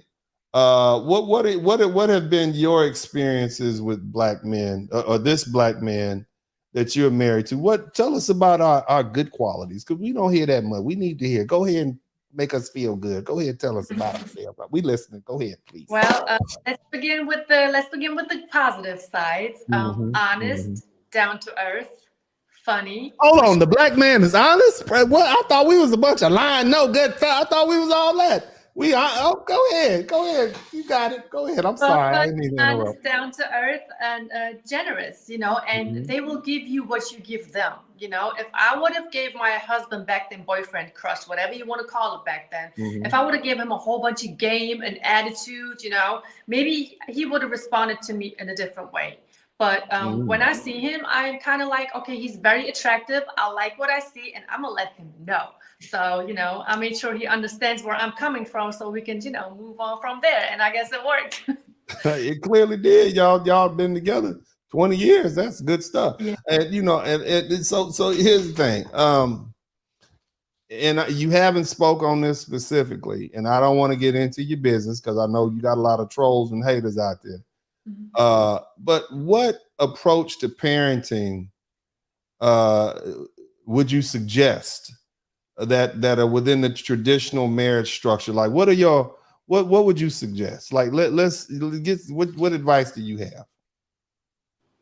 When it comes to parenting. Mm-hmm. Mhm. Like, what is Well, your approach to parenting within the traditional marriage structure? And I know this is basic stuff. Some people don't know. You got generations upon generations of men and women here in the United States in the Black community that have been raised by single mothers. They don't even know what it's like to have a patriarchal man who sits at the head of the table, grandpa, great grandpa. They don't know. Matter of fact, if they do have a grandpa, usually grandma is always talking reckless to him at all the family functions and got him working like he's a child. You see what I'm saying? Sitting off in the corner, mad, rocking in his chair. He can't say nothing. They don't even know what it's like to have a strong man in the house. So me explaining to them the parental role, I know what I do as a father, and I know the role I take. But the approach of parenting within a traditional marriage. Does the father lead and provide? Does the mother nurture and educate? They don't even see that. They don't even, you don't even understand who you're dealing with. Most Americans don't even travel out of their communities. They're 100, 200 miles. So give us some advice on traditional marriage. You can even draw from your parents' relationship. Well, like I said, okay, speaking of my parents as well, everybody, they both knew their role in the relationship and their role model as a parent. So while my mother was teaching us how to cook and how to clean, how to nurture and cater to a man, my father was also telling us what we should not do as women growing up: revealing too much skin, being loud. You always, basically, he was raising us to be classy, ladylike young women. And we could even, and that's very, very important. So you have the mother who basically tells us what our responsibilities are in the household, and you have the father who tells us what our responsibilities, do's and the don'ts are in society.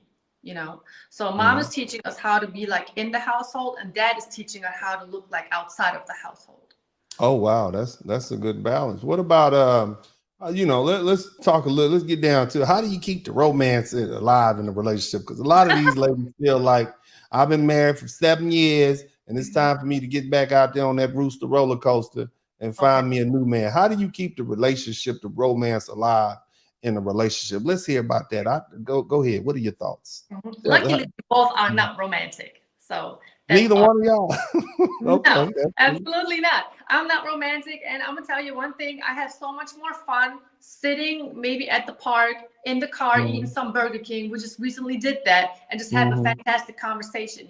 That is fun to me. So I don't differentiate being romantic and having fun. And I would not even want him to do something romantic for me, because I know that I would make him feel uncomfortable. He would have to go out of his way, and I don't want my man to be uncomfortable to make me feel comfortable. So he's not romantic, I'm not. So I guess we're just perfect together for it. Y'all perfect together. Y'all what and what. All right, so look, let's take another quick break. We're gonna let's ask a few more questions, because I'm gonna save it. I'm gonna let you ask me some questions, because I speak to thousands of Black men every day on the internet, and I've found that my outcomes are a lot better. Look, let me just say it like this. It's a lot of dating coaches. I don't give dating advice. I don't give marriage advice. I don't give any of that. But what I found is that my life outcomes, whether it be business, education, are a lot better than a lot of folks that are giving advice, and they're slowly being exposed. But I want to ask a couple more questions of you, and then, because I don't want to hold you up too much long. What role does your cultural heritage play in your approach to being a traditional wife? Very important. I mean, the way that I grew up lets me know, as a 40-year-old woman today, that it's okay going to work, making money, maybe even more than my husband, and still have a level of respect for him. Of course, I would never come home. Yes, because it was like that even back in the day when my parents came to Germany. My mom was able to find a job faster than my father.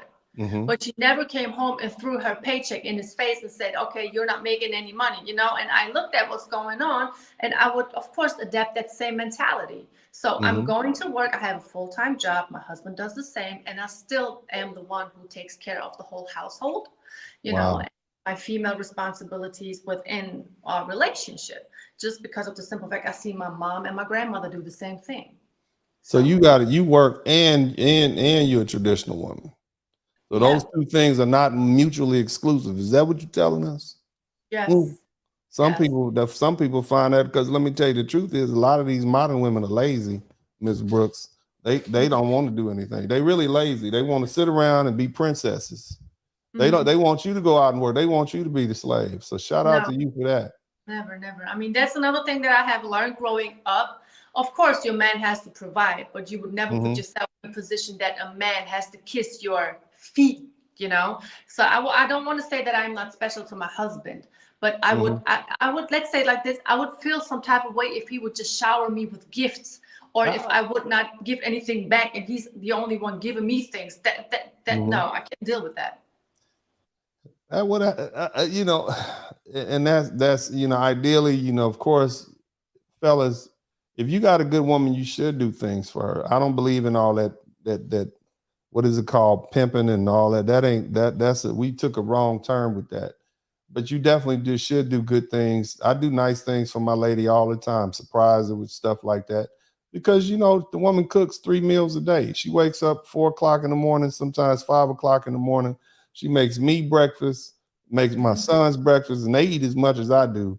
3 meals a day, every day. She keep the house clean. Of course, I have help, but you got to buy this woman stuff, because it's like, man, you don't even find this. It's like finding a oasis in the desert, and that's what you are. If you were here, you would be an oasis in the desert. And I know women like you are very common in countries like Turkey, but they don't have that here. So, the thing is, I know you've heard this term, pick me. Somebody type pick me in the chat room.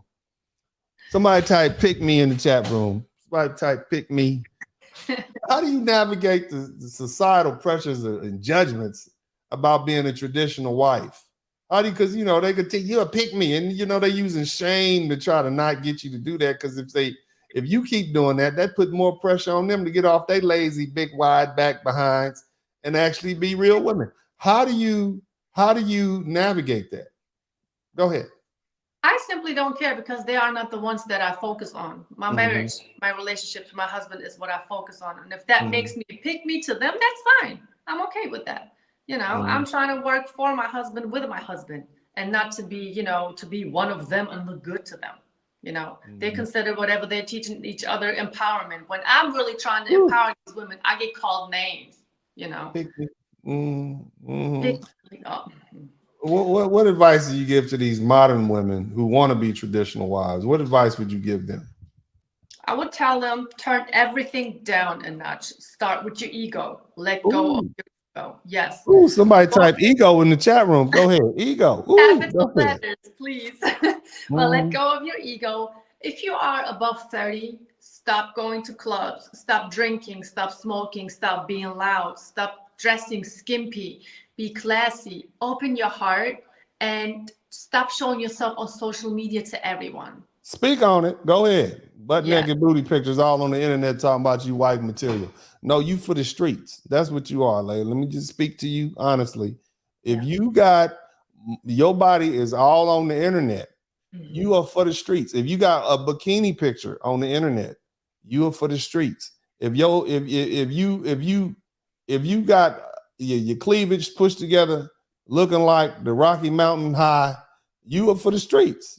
You are not special. You are public property. In the law, we have some called an easement. That means everybody can walk on that. That's what you are. You are easement. But go ahead. Please continue, ma'am. Please continue. Well, let the man be the man. Stop trying to compete with the man. Compete for the man. There are more women on this planet than men, which makes the man the prize, especially if you have one who's high value. Try to understand the man's sexuality. Trying to understand, listen to the man. I mean, us women, we always want to be considered the queens, we want to be understood, we want to be helped, but we want the man to be the man. But how the man is going to be the man when we can't be the women in the relationship? Praise God. Hallelujah. How do you maintain a lot of these, how do you maintain the mutual respect, with your husband? Because, he's going to have his bad days, and a lot of times, and I tell brothers all the time, like one of the reasons I don't tell women all my business, even the woman I'm with, when I'm dealing with something, I just keep it to myself. because unfortunately, if I start telling her all that I'm going through, and this is what I've learned growing up in Black America, I'm just a little dysfunctional over here. Me, if you start telling women all your business, they're gonna think you weak. Oh. So and I know you. I know your man. I don't know him personally. Never spoke to him. I think I seen a couple of pictures of him on IG before they, he was like, "Hey, I'm from Germany. You want to marry me?" I saw that. That was cute. How do you maintain respect for your husband? How do you, and how does he? Well, let me say, like, how do you ensure mutual respect and understanding with your husband in a traditional dynamic? Because at the end of the day, you're submissive to him, and some women think men will take advantage of that and run over them. So how do you maintain mutual respect? I guess, how do you let them know you got a little bite too? I can bite you. I'll reach up there and bite you if you need to be bit, Mr. Brooks. How do you do that? Well, he knows me like his back pocket, since we've been together so long. So, and the same thing with me and him. I know him like he's my back pocket. But to answer your question, how do we keep mutual respect? Even though I'm the submissive wife in a modern world, I am still my own person. And I think he knows that. That's pretty clear. And but I have a wonderful husband, so he is well spoken, and he checks me sometimes, and I need that, though, to be honest with you. I need that. And I even like it when he does that, because I know that I can feel comfortable. Say it again. She like it when you check her. Go ahead. Say it again. That's a normal reaction. Yes, sweetheart, if you are watching, I like it when you check me. You should. No, go ahead, please, sister. Go ahead. So that's basically it. I mean, and he knows that I am my own person, of course, and I know that he is his own person. So it's very, very important never to lose that. It's not like I'm submissive. I'm not going to bow down and do whatever he asks me to do. No, we're going to sit down. We're going to talk about it. Sometimes it's going to get a little louder until you tell me to calm my voice down, and we just keep it on a certain level, and we don't ever lose respect. That's what's up. I like that. This has been a great conversation. We coming up on 2 hours, and we got a 2-hour time limit because we're getting old, get sleepy, need my nap. But I do want to. I'm gonna flip the script a little bit and let you. I don't give interviews. I think I very rarely even speak to women on the internet, just because I just don't think it's productive. But I know there are a lot of women out there. If they were brave enough, they'd come on here and ask me these questions. But I have the perception of being pretty mean. But somebody messing with it said, you the cross between a grizzly bear and a teddy bear. So some people know I'm actually, a pretty decent human being. But, unfortunately, in the YouTube streets and being on the internet and constantly being under attack, and, being a person, the type of man that's willing to step in the fire and fight everybody who wants to run up. You see what I mean? Because when I was young, it was like you was training for the county jail. You understand what I'm talking about? You in there pumping iron just in case I had to go. I'm ready. First one up, bam, right in the middle of the forehead. First one down. So, I know I give off that perception, but, to you, what questions, having grown up in Black America, probably having experienced everything and more that your husband has dealt with, what questions would you, as a woman from what we would call a foreign land, what questions would you have for me about Black men in general? Okay, why do you think there are so many Black single parent households? Because Black women don't want to get married and they want to maintain control over the family and the children. Period. It's about control. Period. If they wanted to get married, there are men that would marry them, but they don't want to get married. They lie and say, we don't have no men we can marry. No, they don't want to get married. They want to have the children, control the children, be in charge of the children. And when the children mess up, guess what? They get to blame the Black man that don't even know he had a kid half the time. That's what it is. It's a simple answer. Nobody seems to want to deal with that. Black American women don't want to get married. Now, they will get married as a parachute to save them from poverty. Okay, they'll get married at 45, 50 years old if they can find the right millionaire that wants to marry them at that time. But of course, at 45, 50 years old, after that thing done ran out of gas and don't nobody else want it no more, then they'll get married. But other than that, they don't want to get married. That's why we got so many. They'll have kids, but they don't want to get married. Isn't that terrible? But anyway, what else you got? That was too easy. Come on, give me something. That was too easy. Well, the reason why I started speaking about these topics was of the simple fact I have unfortunately seen that a lot of Black American women were talking so negatively about Black American men. Mm-hmm. Why is that, you think? Because I seen German culture. I come from a Turkish culture. I know Italian and Spanish cultures, for example. I never seen women speak about their men like American women do. You want the real answer, or you want me to give you the polished over answer? Give me the real answer if possible. Well, the real answer that Black American women talk bad about Black American men is because we don't go upside their head when they do.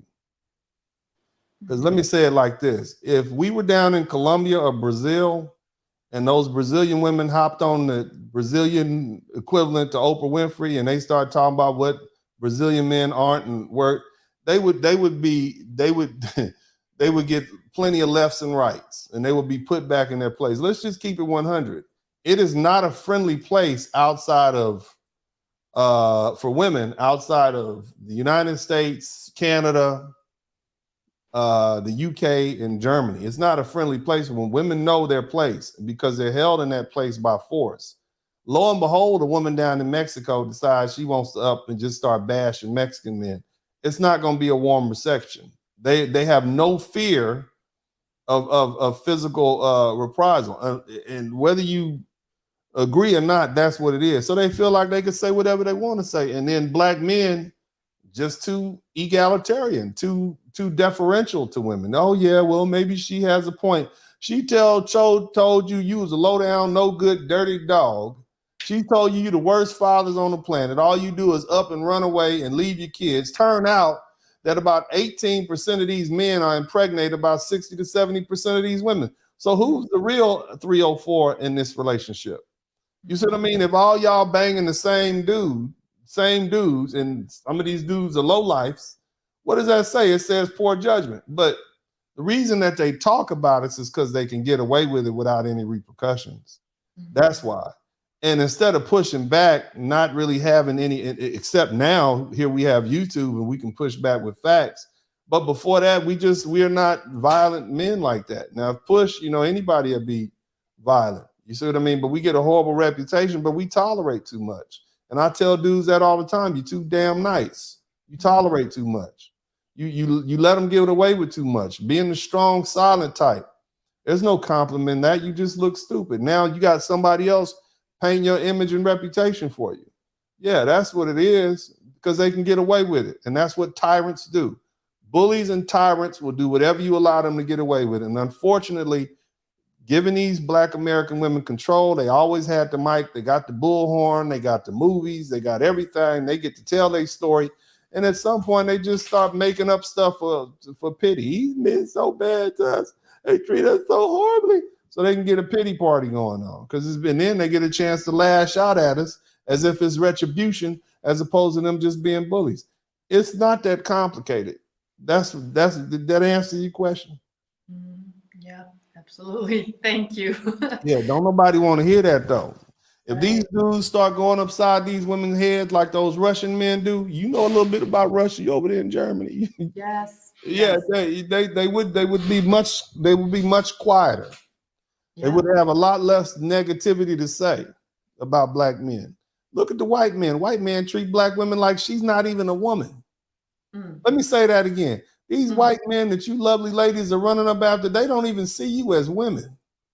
They have a saying in Brazil that I want to introduce you all to.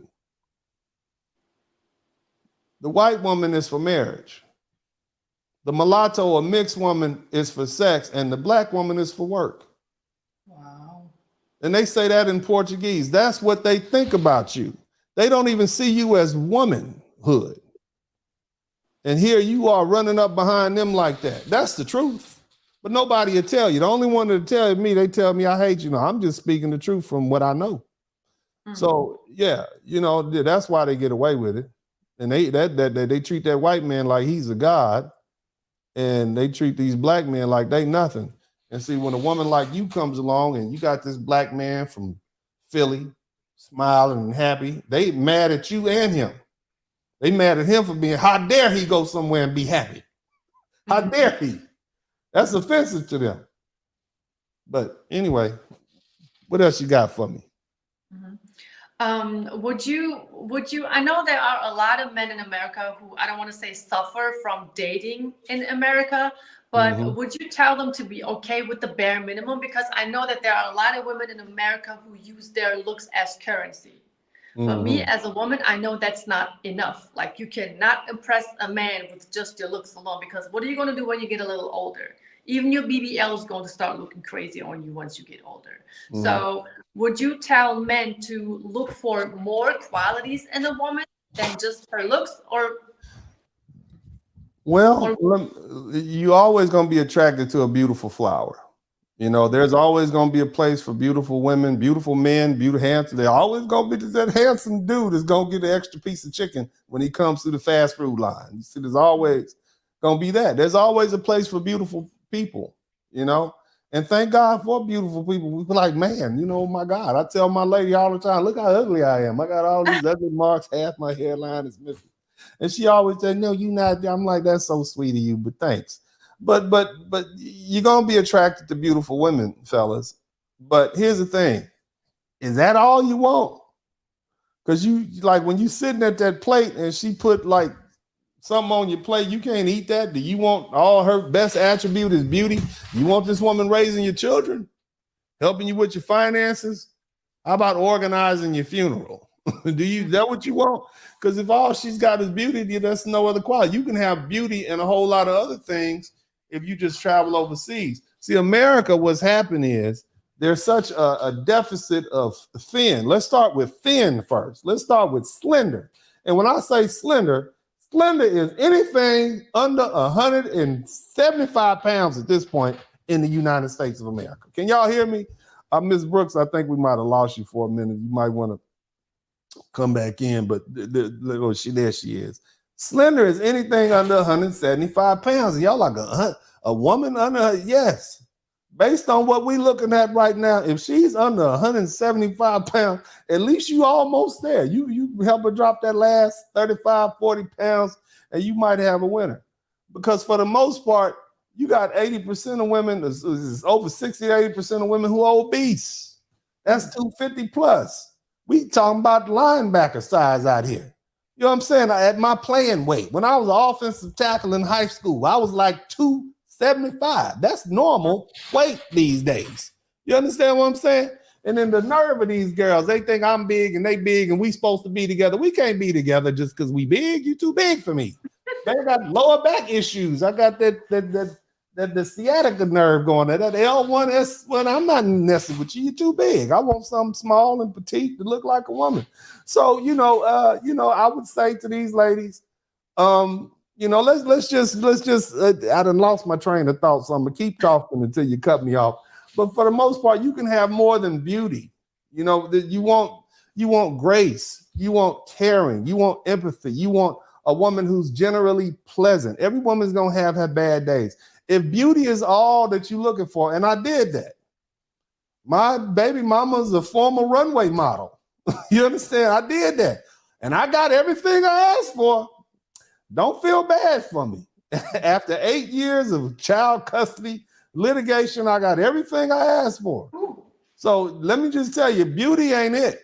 You understand me? Beauty is not the end all to be all. It's fun to look at. It's like that Ferrari. You see all these dudes on with these Ferraris running around. Ask them how much they get in gas. How many miles they get in gas. Ain't no car seats going. It's just you and don't let it break down. Every time you take it to the shop, $15,000.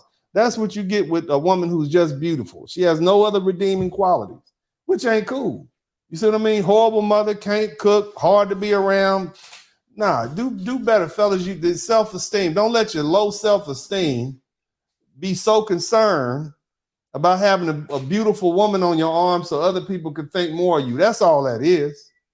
Now, ain't nothing wrong with having a beautiful woman, but if that's your end all be all, that means you got low self-esteem. You want to have her on your arm to make you look better. You want eye candy. You don't want a wife. You're superficial and you're small-minded. Yeah, is that cool? Is that a decent answer for you, Miss Brooks? All right, praise God. What else you Thank got for me? We got a few more minutes and we're gonna ease on up out of here. Okay, one more question I have is, do you think it is possible for a woman to uplift a man's self-esteem? Yes, I definitely do. Let me say it like this, man. Um, yes. Yeah, of course. I mean, a woman, this woman, a lot of these people don't really have real relationships, but you lay next to somebody for years. What she says to you could breathe life into you or it could breathe death into you. So you got to be very careful the type of woman that you allow in your life. I just had a conversation with my two brothers and my sons last night. And I say, brothers, you got to harden your heart. You got to harden your heart because you got some women out here, man, who will destroy you. And unfortunately, there are a lot of women out there who don't have a problem with. They'll destroy you and move on. You see? Hold on 1 minute. Somebody's cooking in the kitchen. I'm sorry. I know it's dinner time. I know it's time to eat, but we trying to do a broadcast over here in the kitchen. Anyway, but yeah, definitely a woman can uplift a man. She can tear you down too, make you feel low as a snake's belly. So you got to be very careful who you tune into. It's that woman that's close to the Bible says the power of life and death is in the tongue. And that woman, I mean, my Uncle Slim used to say this, man, the Lord gives each woman, your woman, she gives her a perfect set of knives that she could use to chop you up into little pieces if she needs to. Or she could help you carve out a peaceful existence with those knives. It depends on the nature of the woman you with. You see what I'm saying, fellas? So yeah, she definitely can. I think that your woman is your best attribute. Fellas, I think the woman you choose, if you choose wisely, I look at all the successful men in the world, the ones who are really successful. I ain't just talking about rich. I'm talking about actually happy and ain't thinking about putting one in their skull because there's a lot of them dudes out there. They rich and on cocaine. That's really not rich to me. You see what I'm saying? They have good, substantial, healthy lives, balanced lives. And the key to that is having a loving, healthy relationship, with a woman who you're compatible with and who loves you. So yeah, definitely, Miss Brooks. Uh, yeah, that's about all I got to say. What else you got? Well, if you could give advice to the young Black Americans, what Mm-hmm. would you tell them when it comes to dating? Because, I talk to a lot of them myself, and I know that a lot of them are frustrated, and a lot of women are saying that men are the problem. They are dogs, they are treating women bad. They want to deal with multiple women at the same time. What would you recommend for men in order to maybe find a woman of value? Mm. First, I would tell these young men that not all of you young men are suitable for marriage. Some of y'all are just dogs. You're gonna be dogs. You should be right. You like the little dog running around with little things sticking out, running around in the street. That's what you need to stay on that level. Now you might grow out of it or you might not. Some of them mature early, like you got a husband, and I'm sure you went through some stuff. I ain't getting in your business. But some of them you could take a special woman to be able to weather that storm of youth. I tell men all the time, look, don't even think about getting in a serious relationship until you in your late 30s, maybe early 40s for some of you. Because some of y'all, especially if you went through college and you went to law school or you went to medical school, you don't really know who you are. Now you got all this money, and that woman had been with you since she was 18 or 19 years old. You've now grown her.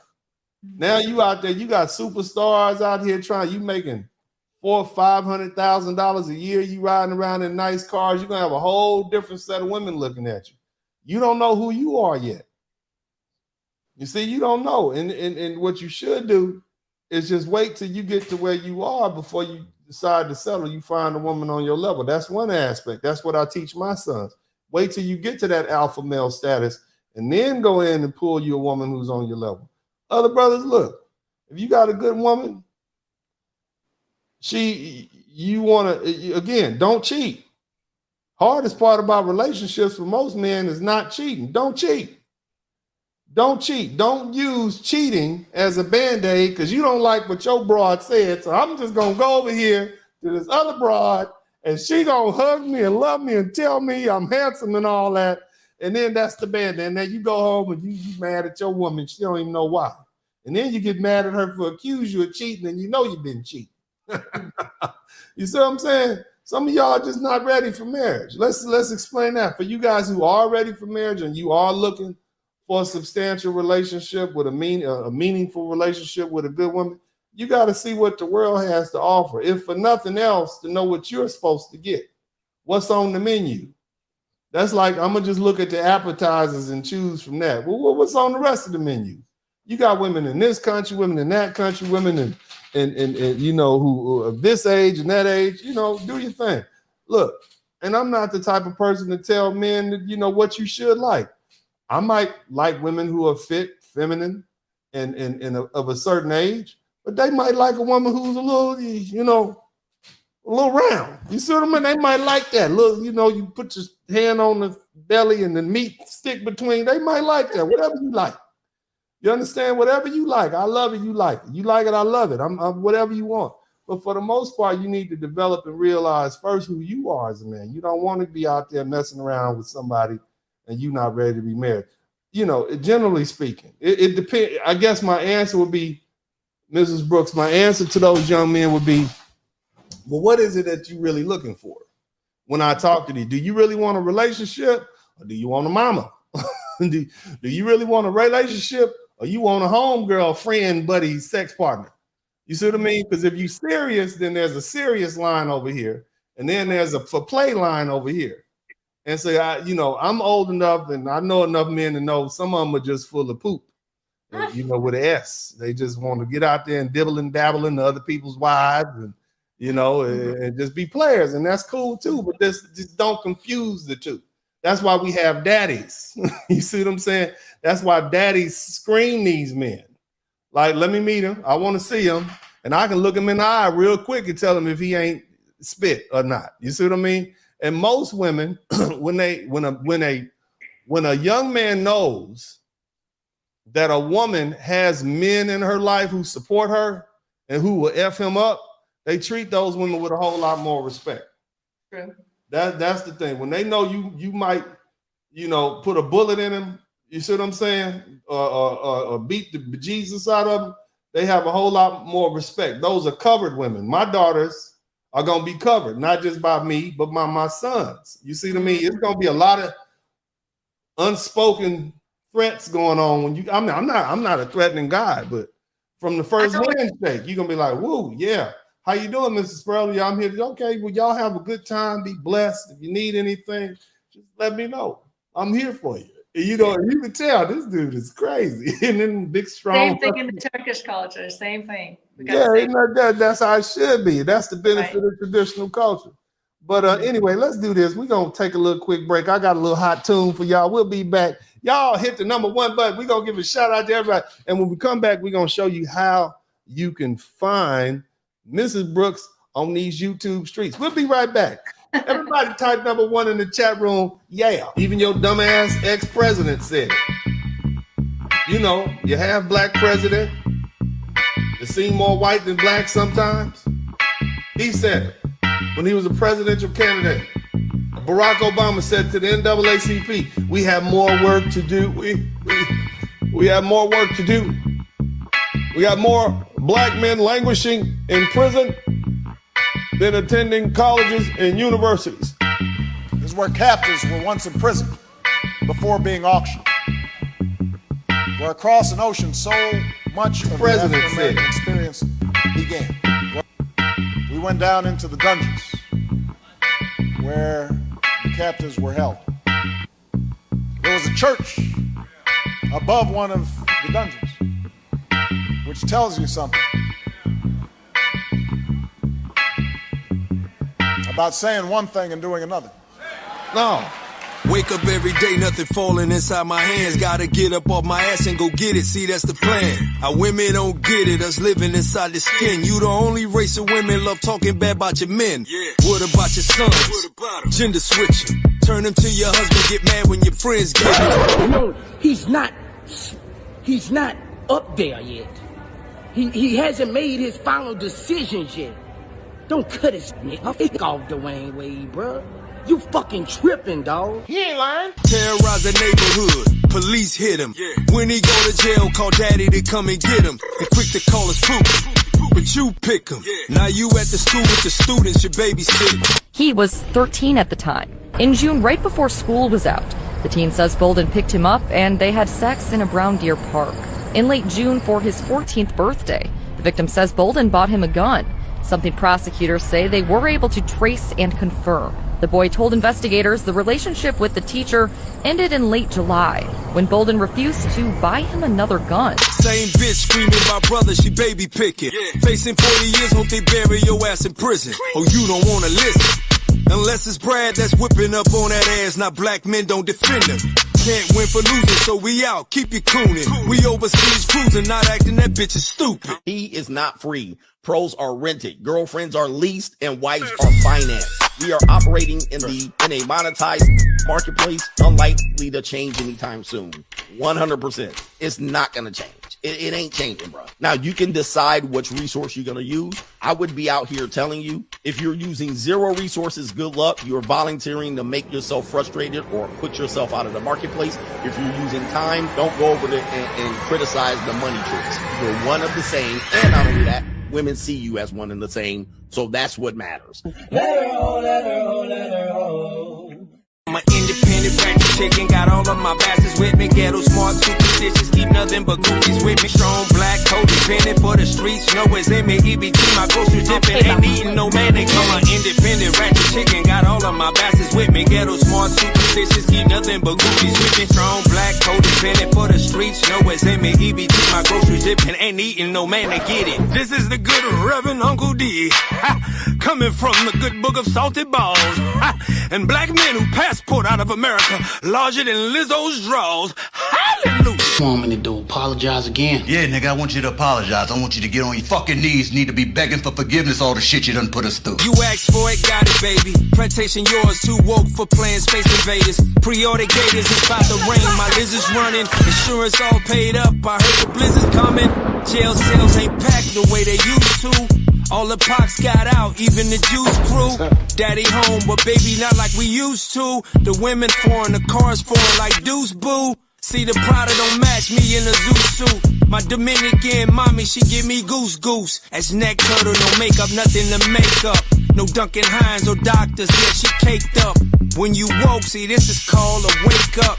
No designer, no Aunt your mama or Jacob. This original wear she gotta take up. Now get your shit together or face Satan. We call him Satan. I'm an independent ratchet chicken, got all of my bastards with me. Ghetto smart, superstitious, keep nothing but goofies with me. Strong black, codependent for the streets, know it's in me. EBT, my groceries dipping, ain't eating no mayonnaise. I'm an independent ratchet chicken, got all of my bastards with me. Ghetto smart, superstitious, keep nothing but goofies with me. Strong black, codependent for the streets, know it's in me. EBT, my groceries dipping, ain't eating no mayonnaise. I'm like the nigga when the superstar just get hot. I'm like the nigga that just got out of jail. Did you nigga anybody run up? I'm knocking their ass down, homie. Whatever. That's me standing over there to the right. Just eyeball him up. Me mugging in the club, popping champagne, bitches smiling and shit. I'm just sitting there like, what? Cause I gotta prove my worthiness. Let me do what I do, man. I tear these motherfuckers up. No, Dennis. It's good. Don't worry about them. The best success is to get rich, blah, blah, blah. Y'all heard that shit. You know who he is. Y'all know he wasn't that type of person. He wasn't confrontational. Me, on the other hand, I got it. I'm here for it. But nevertheless, I held back because out of respect, that's what he wanted me to do. But now, fellas, he's dead. And there's nobody out there that I respect enough in these YouTube streets. It's going to keep me from wearing you motherfuckers out. Oh, fuck all of that. I'm putting all you bitches on notice right now.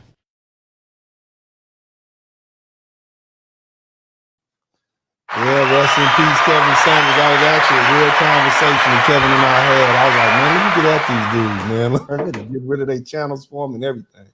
But Mrs. Brooks, this has been a pleasure. I do want to take the time. Now, you have a YouTube channel now, right? Yes. You out here on the YouTube. They put you off the Instagram. You had like 60,000 Instagram followers, and they was mad at you for some reason. Yeah. There was this one particular lady who was really mad about the things that I said about her mindset, and she actually had threatened me in a message that she would get my whole page taken down, and I was like, girl, yeah, right. But 2 days later, my page was gone. Yes, with 60,000 followers. I actually, I got a lawyer friend of mine. His name is Brian Ponder, and he specializes in helping people get their channels back. What I'll do is I'll send them an email and let them know what you said. Tell them to take a look at this. And no, for real, all you got to do is sue them. I'm telling you, it's something about a lawsuit. It makes YouTube and Instagram and all these people jump back in. But before we go, you got a YouTube. What's your YouTube channel called? Very simple. Either you type in Suraya Brooks or S to the B 135, and it will pop right up. Okay, cool. So I don't want to do this. Let's take the time and show respect. Me and Mrs. Brooks want to thank Rich Turner on the wood. Shout out to my D-Town homeboy, Abdullah. Big shout out to you. Salute to Uncle D for the valuable information, and salute to the Passport King. Stay blessed, brothers. Big shout out to Rich Guy. We need more of these. Rich Guy with the 99. Yeah. I've long supported your channel and PB concerned about a video you posted on IG showing Black women harassed in Europe with comments unjustly attacking her. Even as a passport bro, we can't ignore criticism. Please address the cooning in your comment section. Brother, here's the thing. What you're talking about is that video of that Black woman in Italy. What you got to understand is that right now, Italy is being overrun by African immigrants. So a lot of those men think that a lot of those African women or Black women are hookers, and they treat them like they treat hookers. And so it's not necessarily the cooning, it's just like they treat them like she's a hooker. And so what's happening is and why would you go somewhere like that anyway? You understand? That's another thing you got to understand. They running from Black men, and you running over there getting treated like that. It's a terrible situation, but know where you're going. It's some parts of Mexico. I'm not going, and I speak Spanish real fluent. You understand? Because you can get robbed, carjacked. It's just stupid. But this is what happens when you get these lovely globe sisters trying to be passport bros. You can't do what men do, ladies. Anyway, we must separate our disdain for modern feminist movement and not conflate the support white supremacy. Again, I support the passport movement. It's the future of free Black men. I will agree with that. You see what I mean? I definitely agree with that. But back to this question. What would you like to add to this question, Rich, from Rich Guy? Rich, what advice do you have on it? Is you over there in Europe? What are your thoughts? About women trying to be passport bros? Yeah, I mean, I put up a video of a lady in Italy, a Black woman in Italy, a dark-skinned Black woman in Italy. And there's some Italian dudes behind her flipping the bird. First of all, if you go to New York and you hang out with some Italian dudes, that won't be something that's uncommon. You see what I'm saying? Like, you just got to understand that's part of their culture. They do racial epithets. The Italians talk funny. They say stuff about Polish people, and Jewish people talk bad about the Polish people and the Italian people, and that's part of their culture. So, it may not be something we do and we take it seriously, but that's just it. But let's move on, because I don't want to have you on here. I know it's like probably about 12 o'clock over there. My man, the guy in the black suit said, let's get more passport stamps this year. Yes, sir. Rich Guy, he said, your next show topic should be love being a passport bro, but can't COON overseas.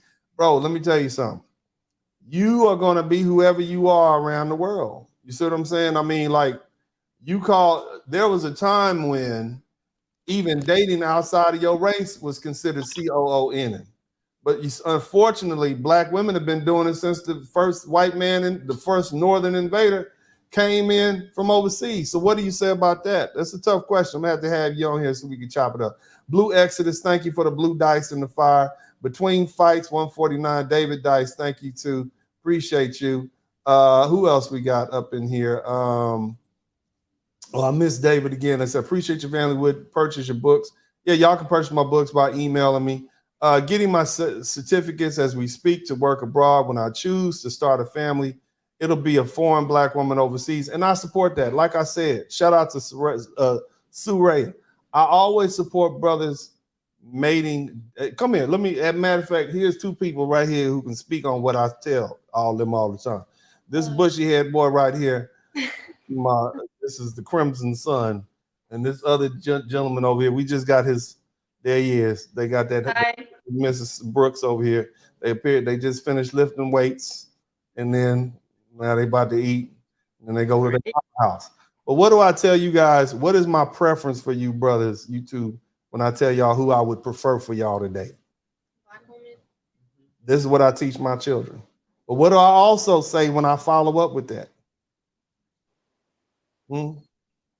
My preference is for you to date black women, but what? Not in America. That's not in America. But if you fall in love with somebody who treats you well, you'll be foolish to what? Not get a prenup. Not get a prenup. That's important too. But get up out of here. Yeah. So I tell my sons my preference is for them to date black women. But I also tell them that if you fall in love with somebody, cool. You see what I mean? As long as she treats you well, because I want them to be able to see the faces of their grandparents and everybody. I want to be able to see the faces of their people in their children. But golly, if you can't find a woman, I damn sure don't want you to be alone. You see what I'm saying? Exactly. But anyway, get my certificates. We're gonna read the rest of these later on. Shout out to James Harper, the lucky lefty. Who else? They said great interview. So shout out to you, Mrs. Brooks. Thank you so much. International Quiet Storm, James Harper. Y'all can find on YouTube. Go on over there and help her get to 10,000. I think he'll be there soon. The way you blowing up these YouTube streets. Mercer Panama, Black Samurai, best show on YouTube. MC Recovery. Shout out to you. Salute. Salted Balls, and thank you so much for that $100 that you in the cash. Shout out to you. Who else today? We got and they use kids for resources like welfare, child support, and special ed. He was adding on to why do black women want to be single mothers? That's what he was doing. We know the answers. Cody Marshall, continue to collaborate. YouTube. Nah, I ain't gonna be collaborating. I ain't gonna do all that. It's too much work. Big Man 7917. Big Man 7917 passport, bro. Thank you so much, Mr. Let's do the cash out. Let's get the shout out to them. We got to do that. This is how we keep them coming, Mrs. Brooks. Let me do this. Shout out to Broken Blade, Victor Davis, Turner Derrick, Herb Thompson. Oh, I shouldn't be saying the name. Deacon, the Salty, and Mr. White. Shout out to all of y'all. What else you got to say before we go, Miss Brooks? Talk to him on the Friday. What's happening? Talk to him. Tell him. Friday, Saturday, Sunday, Monday, wherever you at. What we gonna talk to him? Tell him. Give us some wisdom. I want to go viral too. Let's hear it. Well, what exactly are you talking about? No, I want you to give us we about to leave. You gotta, give us what is the parting words for everybody. Yeah. Gentlemen, please have more self-esteem. If you can't find love in America, if you feel like you're being mistreated, you don't have to put up with none of that. The world is a big place. Get your passport. I'm telling you, there are women who would literally do anything for you if you play your cards right, if you know how to lead, and go where you are appreciated. Life is too short to having to deal with all the negativity. You don't have to put up with any of that. That's what's up.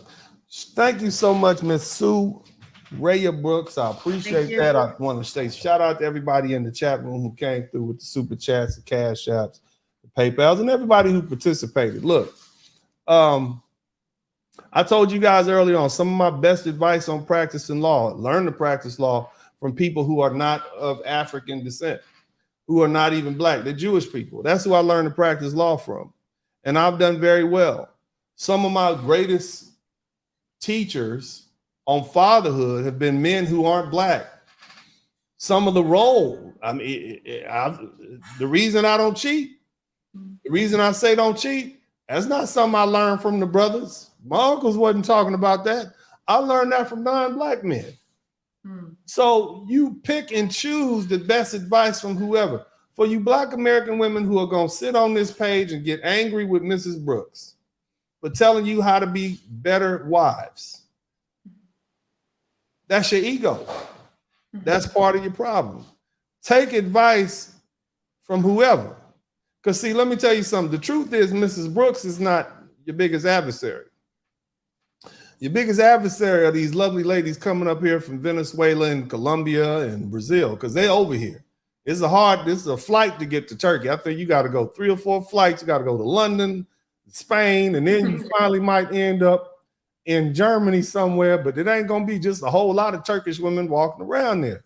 You see what I'm saying? But these other women from Latin America who are just footsteps away from your man, you think Passport Bros is going to stay international? The women are coming to the United States. The culture is changing just for the fact that these women are going to be raising the next generation of black children. And they're not going to move off to somewhere that you don't see them. You're going to see them at your church. You're going to see them at the grocery store. You're going to see you probably see them now. You're going to see a woman that don't look black with some little brown kids. You will, I know that boy daddy black. I could tell. And that's going to hurt your heart, especially when you're 45, 50 years old and you see a woman about your age that's 45, 50 years old with her teenage children looking happy and smiling. That's going to hurt your heart. Why did you allow this to happen without at least learning what these women are doing to be traditional wives? If the men want traditional women, then you're going to have to play the role of traditional women. Compete. I know you don't like the idea of having to compete for these dusty men. I know you don't like that, Kane, but the black, I would never compete for these dusty men. But let me tell you something. These same men that you call dusty, the truth is they're diamonds. And these other women are taking these dusty men and dusting that dust off, and they got a whole diamond right there. And let me tell you something that my grandma said. My grandma said a man never looked as good as when he was on the arm of another woman. And so what you're going to see is a whole millions and millions of Suraya Brooks walking around with these black men and their children and their grandchildren, and they're going to look better than you than they ever did. And you're going to say, well, what happened to the black community? You let your men go. Matter of fact, somebody reached in like an eagle claw. Miss Brooks came out of nowhere like an eagle claw and snatched the man up out of Black America and took him way off to Germany. That's what she did. And you letting it happen without even a fight because you don't want to compete for your men. But the thing is, you can't compete unless you learn how. It's like jumping in the ring with this woman has been raised to be a wife. It's like you jumping in the ring with a trained boxer and you ain't had one lesson on how to move your feet, how to duck and weave. You don't even know the lingo. You can't do nothing but be mad. And you on the internet arguing with foreign women. The foreign women whose hair you've been buying for the past 50 years. The foreign women whose skin color you've been trying to achieve for the past 100-something years. Why are you mad at her for being being herself when you want to be her? Why would a man want to get you when you trying to be her and she just being her authentic self? He could just go to the source and get the original. I'm just saying, ladies. But more importantly, you're going to have to compete. You're going to have to start giving some deference to these men. You're going to have to learn that submissive is not a dirty word and marriage is not slavery. It's some work being in a relationship. It takes a lot of discipline. Somebody typed discipline in the chat room. That's what Mrs. Brooks said. And she ain't got to sit up here and tell me it's been all hunky-dory. I know what being in a relationship is like. I know what it's like, okay? The woman sat up there, my man was sick, I stuck by him. Right now he overseas, building himself up, I'm sticking by him. Okay, I had some issues with his big rowdy mouth mama, I stuck by him. Been with him since I'm 21 years old, I stuck. There's a lot going on in this conversation. You see what I'm saying? For those who are well-developed and mature, we understand. It's been a lot of, she been all kind of damn white now. I know what she been. She probably been the white damn around trying to take you. You couldn't find a good black woman number yet. You had to go on the way over there. I already know what you're dealing with. I know. Ain't nobody going home to Philadelphia for the holidays with them kids. And they ain't going to see grandma. Hell no. Ain't nobody going to see Rita, Emma, Mary Lou. Ain't nobody going out there. Them kids don't even know who the other side of the family is. I get it. It take a lot of work. Sometimes you got to distance yourself from those toxic people. But the bottom line is this, family. There's brothers and sisters. There's opportunity out there if you want to be in a real relationship. Fellas, look, this conversation is not really for y'all because, you free men, you do what you want to do. But for ladies who do want to have a man, who do want to be in a substantial relationship with a black man or any other kind of man, because let me tell you, if black men won't deal with it, you can be damn sure the rest of these men are not. See, when you go messing around with them white dudes, you tuck your tail and you be real feminine and you can fake it for a little while. But the truth of you is going to come out. We all know that. The truth can't be held up under, oh my God, how you doing? You all talking out there now. Oh, my name is Keyshawn Washington. I'm like, that just ain't gonna last. Forever. You're gonna get tired of all that. Ain't no seasoning in the food. You after a while, I need to be free. I get it. So the best thing is this: you need to try to get with these men who love you while there are still some who do love you. It's not enough simps to go around. The truth is the passport bros are the elite. They can afford to spend $2,000 or $3,000 on a plane ticket and leave. They're the industrious black men. The ones that's at the bottom of the barrel, they can't leave their hometown. You can catch them in the club with their fake gold on. It's the passport bros. That's the elite. You losing out, ladies. So look, you had a foreign woman, not a foreign woman. You had a woman, a married woman, schooling American modern women on being good wives. You can take offense to this, or you can learn a lesson. You can let your ego get in the way of your well-being. And what did my good friend Kevin Samuel say? You're going to die alone. But I'm going to add on to that. You're going to die a miserable death. You got from 40 to 80. You're going to be by yourself. And you're going to see all these other men happy because for the most part, I'm the last generation of men that were race loyal of any sort. These young boys don't give a damn. And the only reason my son say marry a black woman is because you hear they sound like robots. I've been telling them a long time, my preference son is for you to marry. But that don't mean they're going to do it. They already at the point they can probably whoop my ass. You see these dudes lifting weight. So there's only so much I can do. And the more important thing is I'm not going to let them marry some hood rat either. You see what I'm saying? Because I don't want my grandchildren to be raised by a woman like that. I want them to be raised by a loving, caring, nurturing woman, no matter what color she is. Again, my preference is that she be black, but if not, oh well. But either way, thank you, Mrs. Brooks. You're welcome to come back anytime. I'm welcome to come on your show and bring some of my viewers over there if you need to. But I appreciate you. I want to say I honor your relationship. Thank you for taking care of your husband. I appreciate that the things that you do for your husband as a black man growing up in the same time period. He needs that. And you don't know, there's some things he might not even told you that he went through. Some things are so embarrassing. But I talk to men like Mr. Brooks all the time on this page, and they've been traumatized. Many of us have something akin to post-traumatic stress from all the drama that we've had to deal with. And I just thank you for that. And all the women around the world who are dealing with Black American men specifically, we're a special lot. We've been through a lot. We did slavery by ourselves. They didn't even start bringing Black women over to the United States until 1808, and slavery ended in 1865. So they only did about 50 years with us. For the most part, this was just a country full of Black men working to death. We were the ones that fought in all the wars. Black women sat at home and were married women all the way up into the 1950s. And at some point between 1955 and 1965, they took a deal that no other group of women took, because the Mexican woman and the white woman and the Asian woman had the opportunity to take welfare and all these other things. But Black women took the deal and said, hell with these husbands. And they left us. The rest of the women had the same deal, but some kind of way they managed to keep their families together and keep their husbands intact and keep the resources that the government was offering. But our women took the first opportunity to get rid of us and got in the wind. So I don't feel sorry for them. And you shouldn't feel sorry for stealing their men either. Let me say that again. You shouldn't feel sorry for stealing the men that they didn't say they didn't want no way. You say he was dusty and no good, you ain't want him, you strong, independent, and don't need him, man. Miss Brooks said, I'd take him. And she done made a whole husband out of him. Praise God. So don't be mad, ladies.